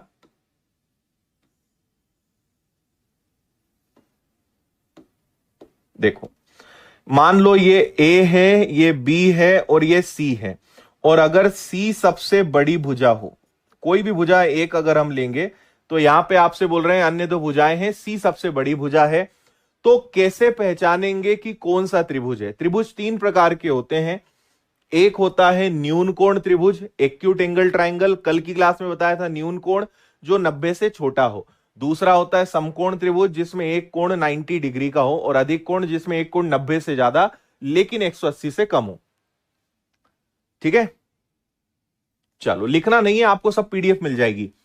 अगर आपको कभी जैसे प्रश्न आएंगे तब आप ज्यादा बेटर समझ पाओगे। अगर कभी त्रिभुज पहचानना है कि भैया ये कौन सा त्रिभुज है, अगर दो भुजाओं के वर्गों का योग तीसरी भुजा के वर्ग से बड़ा है, मान लीजिए ए का वर्ग और बी का वर्ग करने पर बड़ा हो रहा है सी के वर्ग से, मतलब इनका मान ज्यादा आ रहा है, इसका मान कम आ रहा है, तो ये कौन सा त्रिभुज होगा? न्यून कोण त्रिभुज होगा। अगर दो भुजाओं के वर्गों का योग तीसरी बड़ी भुजा के वर्ग के बराबर है, तो ये कौन सा त्रिभुज होगा? समकोण त्रिभुज होगा, राइट एंगल ट्राइंगल होगा। और आपको इसको देखकर याद आ रहा होगा कि इसी को तो पाइथागोरस प्रमेय बोलते हैं। पाइथागोरस थ्योरम यही तो होती है, कर्ण का वर्ग बराबर लंब का वर्ग, है ना, सॉरी, कर्ण का वर्ग बराबर लंब का वर्ग धन आधार का वर्ग। ठीक है, तो ये आपकी एक प्रकार से पाइथागोरस प्रमेय ही हो गई कि दो भुजाओं का वर्ग तीसरी भुजा के वर्ग के क्या है, बराबर है। ठीक है। और तीसरा, अगर दो भुजाओं के वर्गों का योग तीसरी भुजा के वर्ग से छोटा हो, ये छोटा हो और ये अगर बड़ा हो, तो वो कौन सा त्रिभुज होता है, अधिक कोण त्रिभुज होता है।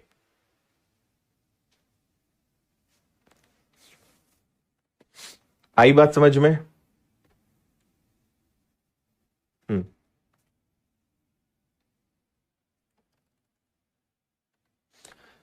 इनके जब हम क्वेश्चंस करेंगे तो आपको सब बातें समझ में आ जाएंगी। ठीक है जी। और सी यहां पे सबसे बड़ी भुजा होगी, मतलब जो भी सबसे बड़ी भुजा होगी उसको हम सी कहेंगे। आगे देखिए, त्रिभुज में सबसे बड़े कोण के विपरीत भुजा सबसे बड़ी और सबसे छोटे कोण के विपरीत भुजा सबसे छोटी होती है। देखो इसको मैं आपको डायग्राम से समझाता हूं। देखो, जैसे यहां पे ये भुजा सबसे बड़ी है, तो इसके सामने जो कोण बनेगा वो त्रिभुज में सबसे बड़ा होगा। जो भुजा सबसे बड़ी होगी उसके सामने जो कोण बनेगा, एंगल बनेगा, वो त्रिभुज का सबसे बड़ा कोण होगा। ठीक है।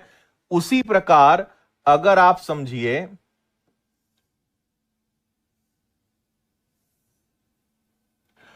अगर हम यहां पे सबसे छोटी भुजा लें तो उसके सामने जो कोण बनेगा वो त्रिभुज का सबसे छोटा कोण होगा। अगर सबसे बड़ी भुजा है तो उसके सामने कोण भी सबसे बड़ा बनेगा इन तीनों के कंपैरिजन में। और अगर सबसे छोटी भुजा है तो उसके सामने जो कोण बनेगा वो सबसे छोटा होगा उन तीनों में।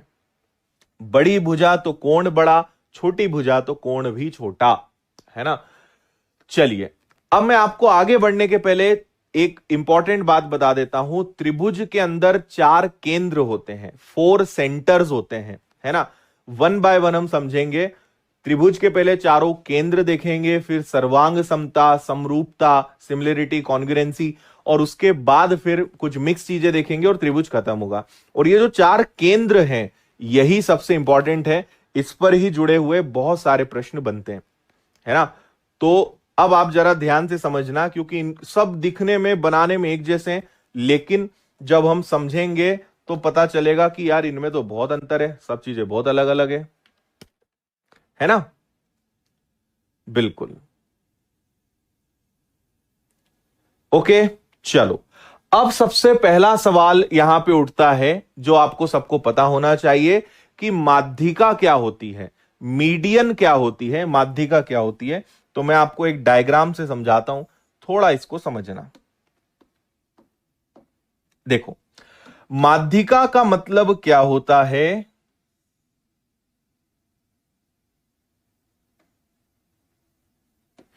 ये मैंने एक माध्यिका अपने मन से बना दी, है ना। देखो, मैंने आपसे कहा था कि इसे बोलते हैं शीर्ष, है ना। माध्यिका अपने सामने वाली भुजा को 2 बराबर भागों में बांटती है ना। किसी भी शीर्ष से, किसी भी वर्टेक्स से जब हम एक लाइन खींचते हैं और अगर वो सामने वाली भुजा को 2 बराबर भागों में बांट रही है तो उसे माध्यिका कहेंगे। ठीक है। मान लीजिए ये पूरी भुजा 8 मीटर लंबी है, तो इसको 2 भागों में बांटेंगे, माध्यिका खींचेंगे, 2 बराबर भागों में बांटेगी, इसे ही हम क्या कहेंगे। माध्यिका की खासियत क्या है, सामने वाली भुजा को 2 बराबर भागों में बांटना। So this is known as माध्यिका। इसका शास्त्रों में बड़ा महत्व है, मीडियन जो ऊपर लिखा हुआ है। बात समझ आ रही है। इसका बस एक ही मेन रोल है। अब आगे समझते हैं कि इसका यूज कैसे है। ठीक है, चलो। आपसे बोल रहे हैं त्रिभुज के क्षेत्रफल का अनुपात वही रहता है जो उनके आधार का अनुपात रहता है। फिर से आपको एक डायग्राम बना के थोड़ा सा समझाते हैं, है ना। यहां तक सबको समझ में आ रहा है ना। हाँ, ठीक है। इसको अभी आप जरा रोको, इसको मैं आपको बताऊंगा, इसको जरा रुकते हैं अपन, पहले माध्यिका को करते हैं। माध्यिका त्रिभुज के क्षेत्रफल को समद्विभाजित करती है। पहले ये देखो, देखो अगर मैं एक माध्यिका खींच दूं इस प्रकार से, है ना, तो माध्यिका सामने वाली भुजा को दो बराबर भागों में बांटती है, और जब भी हम माध्यिका खींचेंगे तो ये सामने वाली भुजा को दो बराबर भागों में बांटेगी, है ना, और ये पूरे क्षेत्रफल को भी दो बराबर भागों में बांटेगी। मान लीजिए पूरे त्रिभुज का क्षेत्रफल 80 है, तो ये 40-40 में बढ़ जाएगा, है ना। माध्यिका खींचेंगे, त्रिभुज को दो बराबर भागों में बांटेगी, यानी पूरे क्षेत्रफल को दो बराबर हिस्सों में बांटेगी, है ना। लंब में और माध्यिका में क्या अंतर है सब बताऊंगा मैं, सब आएगा धीरे धीरे, कोण अर्धक, माध्यिका, लंब, है ना, भुजा लंब समद्विभाजक सब आएगा, सब बताएंगे। और अगर एक पॉइंट और होगा, इसको भी देख लेते हैं। अगर किसी त्रिभुज की तीनों माध्यिकाएं खींच दी जाएं, भाई देखो इसको मैंने यहां से यहां तक खींचा, अगर यहां से एक माध्यिका खींच दें और अगर यहां से एक माध्यिका खींच दें, तो ये त्रिभुज को कितने भागों में बांट रही है, ये त्रिभुज को 6 बराबर भागों में बांट रही है। अगर एक माध्यिका खींचेंगे तो वो त्रिभुज को दो बराबर भागों में बांटेगी, और अगर तीनों माध्यिका खींच देंगे तो त्रिभुज के 6 बराबर टुकड़े करेगी, ठीक है। अगर मान लीजिए पूरे त्रिभुज का क्षेत्रफल 600 है, तो वो 100 के 6 टुकड़ों में बढ़ जाएगा, अगर तीनों माध्यिका खींच देते हैं तो।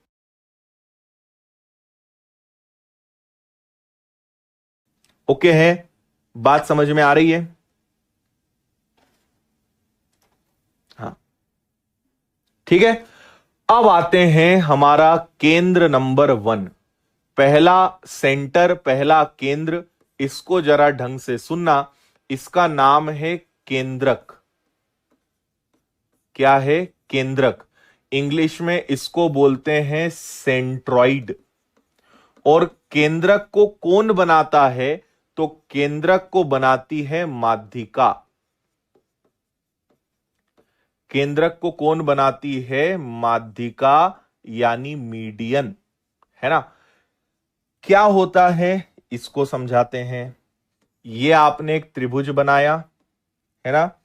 किसी त्रिभुज में आप जब तीनों माध्यिकाएं खींचेंगे, एक माध्यिका बराबर भागों में बांटेगी, दूसरी माध्यिका बराबर भागों में बांटेगी, तीसरी माध्यिका बराबर भागों में बांटेगी। किसी त्रिभुज की तीनों माध्यिकाएं जिस बिंदु पर मिलती हैं, इस बिंदु को ही क्या बोलते हैं? इसी को बोलते हैं केंद्रक, यानी सेंट्रॉइड। लेकिन इसका संकेत पता है क्या है? इसका संकेत होता है जी, है ना। केंद्रक को इंग्लिश में सेंट्रॉइड बोलते हैं, लेकिन इसको किससे दर्शाया जाता है? जी से। ठीक है, ओके है बात।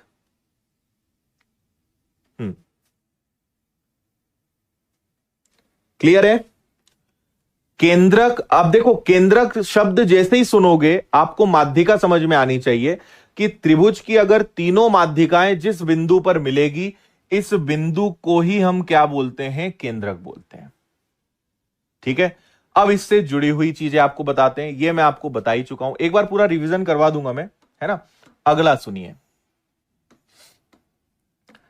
अगला एक बहुत महत्वपूर्ण मुद्दा है। ये मैंने एक माध्यिका खींची, इसने दो बराबर भागों में बांटा, और सोचिए जब हम तीनों माध्यिकाओं को इस प्रकार से मिला देंगे तो यहां कहीं पे एक गुरुत्व केंद्र बनेगा, केंद्रक बनेगा, सेंट्रॉइड बनेगा। मान लीजिए वो यहां है। तो किसी भी त्रिभुज में जो माध्यिका होती है, यानी जो आपकी मीडियन होती है, वो 2:1 में बटी होती है ना। मान लीजिए इस पूरे की लंबाई अगर 3 सेंटीमीटर है, तो इस केंद्र के ऊपर 2 होगा, केंद्र के नीचे 1 होगा। तो माध्यिका हमेशा 2:1 में 2:1 के अनुपात में बटी होती है। और इसे कौन बांटता है? इसे बांटता है केंद्रक, सेंट्रॉइड। जो केंद्र होता है वो इसे 2:1 में बांटता है। जी का कोई फुल फॉर्म नहीं है, उसका नाम जी है। एक्चुअली जी ग्रेविटेशन से बना है, जैसे गुरुत्व केंद्र लिखा था ना, गुरुत्व केंद्र, ग्रेविटी सेंटर, तो ग्रेविटी का जी लिया गया है यहां पर। समझ में आ रही है बात? माध्यिका हमेशा किस अनुपात में होती है? तो जवाब होगा 2:1 में। त्रिभुज की तीनों माध्यिकाओं का योग उसके परिमाप से छोटा होता है। देखो, ये एक त्रिभुज हो गया, ये तीनों माध्यिकाएं हो गई। एक को मैंने M1 नाम दिया, एक को मैंने M2 नाम दिया, एक को मैंने M3 नाम दिया, है ना। ये क्या है? M स्टैंड्स फॉर मीडियन, माध्यिका 1, माध्यिका 2, माध्यिका 3। ठीक है, बात समझ आ रही है? और अगर हम तीनों भुजाओं को नाम दे दें, लेट से इसको A नाम दे दिया, इसको B नाम दे दिया, इसको C नाम दे दिया, तो तीनों माध्यिकाओं का जो योग आएगा, ठीक है, वो उसके परिमाप से हमेशा छोटा होगा, यानी परिमाप हमेशा बड़ा होगा। परिमाप मतलब पेरीमीटर, और पेरीमीटर मतलब सभी भुजाओं का योग। बात समझ आ रही है ना? क्या बोला मैंने? तीनों माध्यिकाओं का जो योग होगा उसके परिमाप से छोटा होगा, यानी तीनों भुजाओं के योग से तीनों माध्यिकाओं का योग हमेशा छोटा होगा। ठीक है भाई? हाँ,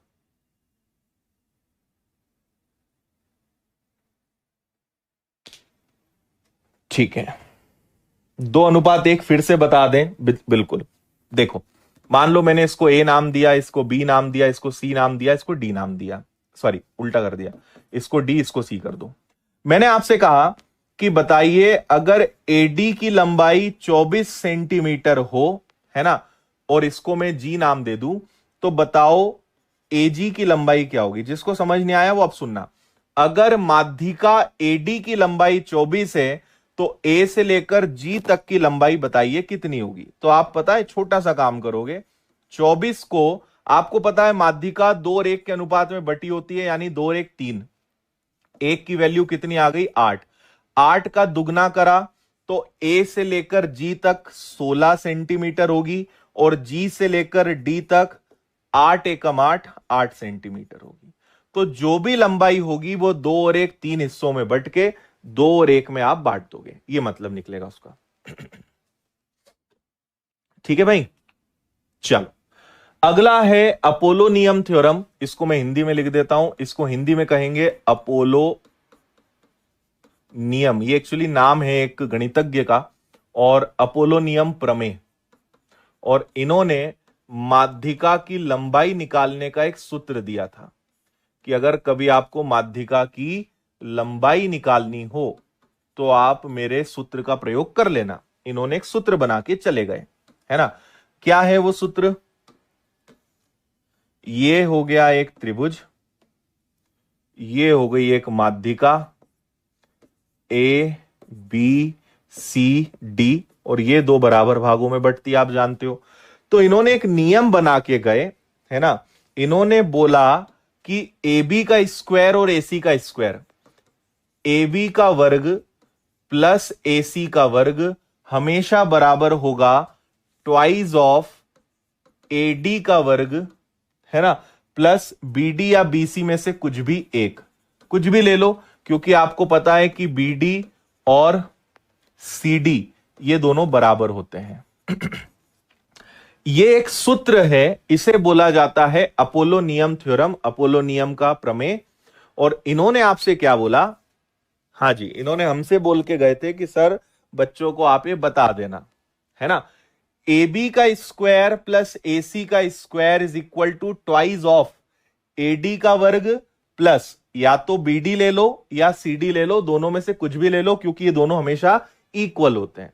सो this rule is known as Apollo नियम थ्योरम, अपोलो नियम प्रमेय। बात समझ आई आपको?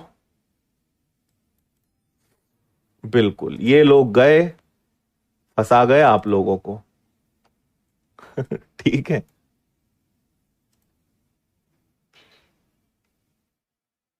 हाँ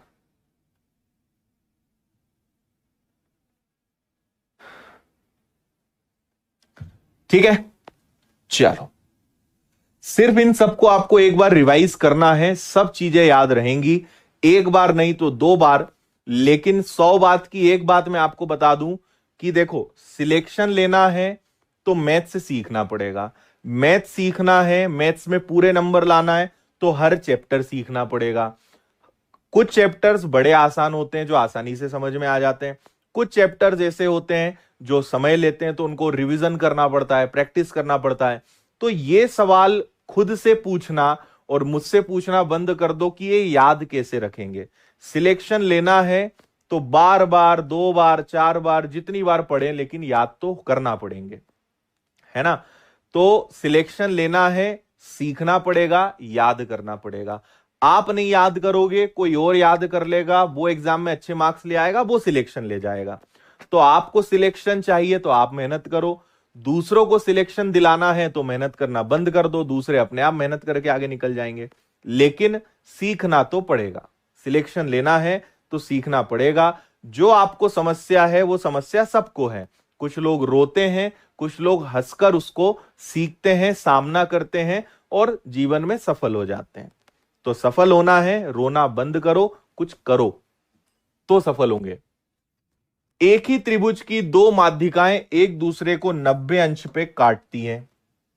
देखो अब कवि क्या कहना चाहते हैं, कवि बोलना चाहते हैं कि सर अगर दो माध्यिकाएं खींच दें, एक ये खींच दी और एक ये खींच दी, है ना, तो ये दोनों एक दूसरे को कितने अंश पे काटेंगी? 90 अंश पे काटेंगी। किसी भी त्रिभुज की दो माध्यिकाएं एक दूसरे को 90 अंश पे काटती हैं, है ना। और फिर एक नियम और बन गया, AB का वर्ग प्लस AC का वर्ग बराबर 5 टाइम्स ऑफ BC का स्क्वायर। ये एक अपने आप में अलग नियम है।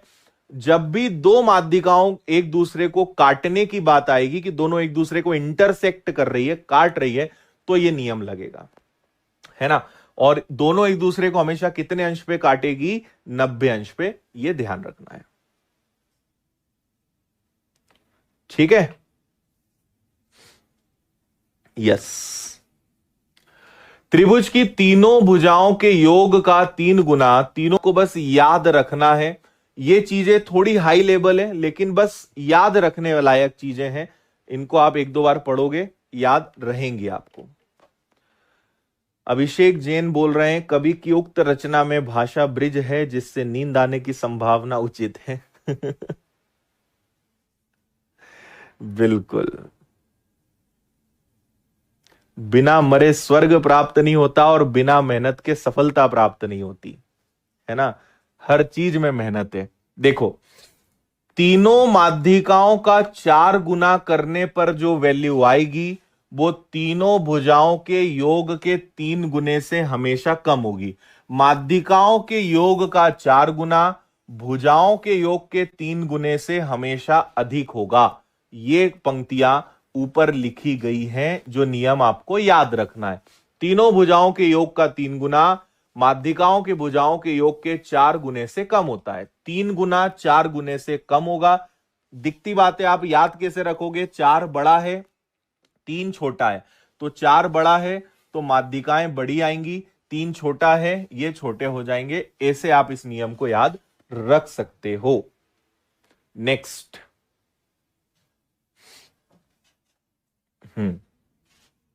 ठीक है। और इसी प्रकार एक और नियम है, तीनों भुजाओं के वर्ग के योग का 3 गुना, है ना। और तीनों ये माध्यिकाएं हैं, डायग्राम बना देता हूं इस बार। हम चाहें तो इनको M1, M2 और M3 भी लिख सकते हैं, है ना। A, B, C, एक माध्यिका D, दूसरी माध्यिका BE, चौथी माध्यिका CF, है ना।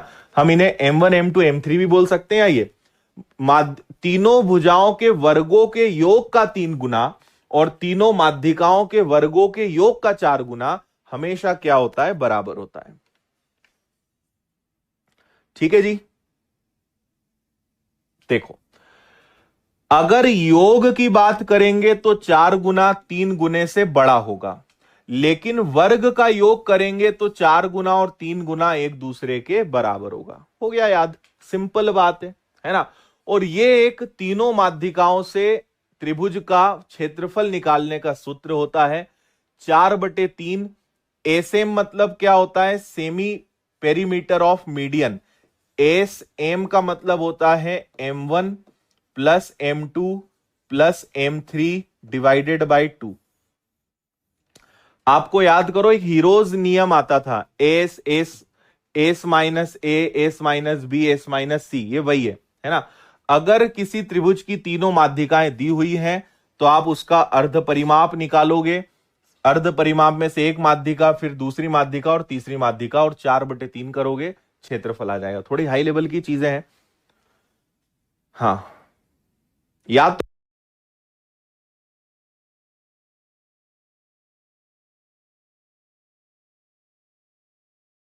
करना पड़ेगा, मैं पहले ही बोल चुका हूं, सिलेक्शन लेना है तो याद करना पड़ेगा, सिलेक्शन नहीं लेना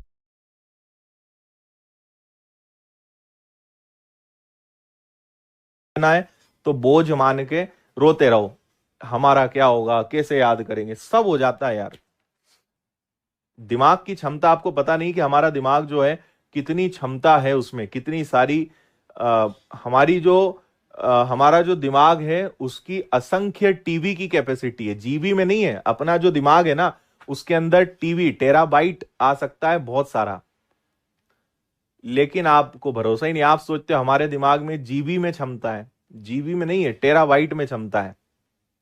और फालतू की चीजें तो तुम्हें बड़ी याद रहती है, कोई ऐसी चीजें कही होंगी जो बिल्कुल नहीं भूलते हो, ना चाह के भी उसको भूल नहीं पाते हो, है ना। और ऐसी चीजें जो है याद ही नहीं रखना चाहते हो। तो सब मोह माया है।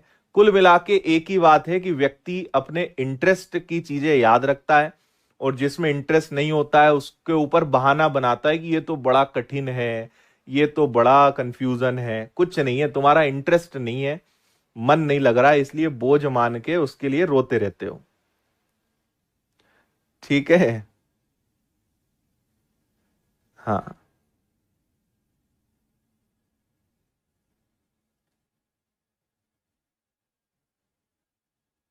ठीक है, दिमाग तो बहुत चलता है तुम्हारा।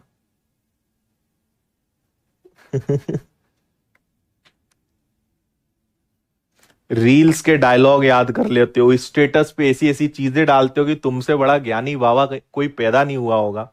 इतना ज्ञान फैलाते हैं ना स्टेटस पे, और मैं देखता हूं कई लोगों को। आप लोग के तो खैर स्टेटस नहीं दिखते मुझे, क्योंकि आप लोग के पास मेरा नंबर नहीं है, लेकिन आपके ही जो समान एज ग्रुप के लोग हैं, हे भगवान कितना ज्ञान है यार उन लोगों के पास, पूरा ज्ञान स्टेटस में भर देते हैं। इंप्लीमेंट कुछ नहीं करना, अपने जीवन में कभी कुछ नहीं मानना, लेकिन ज्ञान क्या है, अधिकतर लोग का सिद्धांत होता है ज्ञान दूसरों के लिए होता है, हम तो ज्ञानी है, हमें तो सब आता है ना। तो हम स्टेटस में जो चीजें डाल रहे हैं वो किसके लिए डाल रहे हैं, दूसरे को। सुधरने की जरूरत किसको है, दूसरे को।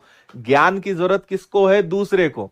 मैं सही बताऊं तो वास्तव में ज्ञानी इंसान वो है जो दूसरों को ज्ञान ना दे, है ना। पहले खुद लागू करे, पहले खुद के अंदर सुधार करे, पहले खुद साफ सुथरा हो, फिर दूसरे को सुधारने पे काम करो। लेकिन विधि का विधान है कि हर व्यक्ति अपने आप को परफेक्ट मानता है, हर व्यक्ति सोचता है मेरे अंदर कोई कमी नहीं है, मैं महान हूं, और मेरे पास बहुत ज्ञान है, और मैं बहुत समझदार हूं। जरूरत है दूसरे को, क्योंकि वो है मूर्ख, उसको कोई ज्ञान नहीं है, उसके अंदर 10 कमियां हैं और मेरे अंदर कोई कमी नहीं है। ऐसे इंसान जीवन में हमेशा परेशान रहते हैं, उन्हें हमेशा दूसरों में कमियां दिखती हैं, और वो हमेशा दूसरों से चाहते हैं कि वो ऐसा करे, वो वैसा करे। तो अगर आप इस प्रकार के प्राणी हैं, या आपके आसपास कोई इस प्रकार का प्राणी है, तो उसको बताओ कि जीवन का सत्य समझे। अभी आप जीवन को ही नहीं समझ पाए हैं, है ना। परम ज्ञान दे रहे हैं तुम्हें, समझ लो बात को, है ना। मंदिर जाए सालों बीत जाते हैं, लेकिन कोई त्योहार आ जाए तो भगवान की फोटो स्टेटस में जरूर डाल देंगे कि भगवान की कृपा बनी रहे। अरे फोटो डालने से आशीर्वाद नहीं मिलेगा, मंदिर में जाओगे, माथा टेकोगे, घंटी बजाओगे तो आशीर्वाद मिलेगा, है ना। आजकल तो स्टेटस में बर्थडे विशेष का अलग ट्रेंड चला है ना। कोई भी हो, कितना ही दूर का कुछ हो, स्टेटस डाल के उसे बड़ी खुशी का एहसास दिलाते हैं। तो बहुत बेकार तरीके से अपनी युवा पीढ़ी जो है बर्बाद है टेक्नोलॉजी में, सब मोह माया में उलझ गए हैं। बेसिक्स हम लोगों के पूरे खत्म हो चुके हैं, हम केवल स्टेटस तक, रील्स तक सीमित हो गए हैं। और जो वास्तव में ज्ञान लेना चाहिए, जो सुधार होना चाहिए, वो सब खत्म हो चुका है। लेकिन आप अगर इन चीजों से बच सकते हो तो बच जाओ, ठीक है। इसलिए पहले सुधार खुद के अंदर, फिर ज्ञान बांटो। और जिस दिन सुधार कर लोगे आपको लगेगा कि वास्तव में ज्ञान बांटने लायक चीज ही नहीं है ना। मतलब सलाह नहीं देना है, खुद के लिए पहले मानना है, ठीक है। भाई का बर्थडे तो ऐसा बर्थडे तो ये, और बहुत बधाई हो, और ये 100 लोग देख रहे हैं, 200 लोग देख रहे हैं। और वही आजकल तो मैं देखता हूं स्टेटस में आधे लोग तो दिन में 10-20 बार तो यही चेक करते हैं कितनों ने देखा, उसने देखा कि नहीं देखा। अच्छा, वो मेरा कोई स्टेटस नहीं देख रहा है, वो कोई स्टेटस नहीं देख रही है, अब मैं उसका स्टेटस भी नहीं देखूंगा। क्या लड़ाई लड़ रहे हो यार तुम, कहां लगे पड़े हो। इतने ही लोगों ने देखा तो 70 लोगों ने ही देखा, तो 100 लोगों ने देखा तो 200 लोग मेरा स्टेटस देखते हैं। अरे क्या 100-200 खेल रहे हो यार, हजारों लाखों में खेलो। ऐसा कुछ काम करो कि हजारों लाखों लोग जाने, है ना। 100-200 में ही फंसे पड़े हम, और उनमें ही परेशान, उसमें ही टेंशन, इसने नहीं देखा, उसने नहीं देखा, ये मेरा स्टेटस नहीं देखता है। बहुत बेकार समय आ गया भैया, बहुत बेकार जमाना आ गया है। ठीक है, सुधर जाओ, अपने घर वालों को भी सुधारो, ठीक है। तो इसी ज्ञान के साथ आज का सेशन यहीं समाप्त करते हैं। उम्मीद करते हैं कि आपको ज्ञान की प्राप्ति हुई होगी, और आपको मूल ज्ञान ये समझ में आया होगा कि पहले खुद ज्ञानी बनो, पहले खुद सुधार करो, फिर दूसरों को ज्ञान देना। स्टेटस पे 4 अच्छी लाइन लिखने से आपके अंदर वो गुण नहीं आएंगे, ना किसी और में वो गुण आएंगे, है ना। पहले खुद सुधरो, फिर दूसरों को सुधारना। ओके, तो इसी खट्टी मीठी कड़वी बातों के साथ आज के सेशन को यहीं समाप्त करते हैं। कल हम केंद्र नंबर 2 पढ़ेंगे। आज हमने केवल केंद्रक पढ़ा, कल इसके आगे और अच्छी चीजें पढ़ेंगे। कुछ लोग बड़े गुदगुदा रहे हैं, अगर आप दूसरों के कमेंट देख पाते तो आपका पेट दुखने लगता हंस हंस के, इतने मजेदार कमेंट आ रहे हैं, है ना। सबको अपनी अपनी चीजें पता चल रही है ना। चलिए भैया, आज रात 8:30 बजे एलजेब्रा यूट्यूब पे मिलेंगे। अगर आपको एलजेब्रा पढ़ना है तो आप आ सकते हैं आज रात्रि 8:30 बजे, ठीक है। चलो टेक केयर, बाकी कल आगे बढ़ते हैं। बहुत बहुत धन्यवाद। जय हिंद, वंदे मातरम। खुश रहिए, मस्त रहिए, मुस्कुराते रहिए, मेहनत करते रहिए, अपना और अपने परिवार का ध्यान रखें, और जो स्टेटस रील्स और सबका समझाया है उसका भी ध्यान रखना, ठीक है। चलो टेक केयर, बाय बाय।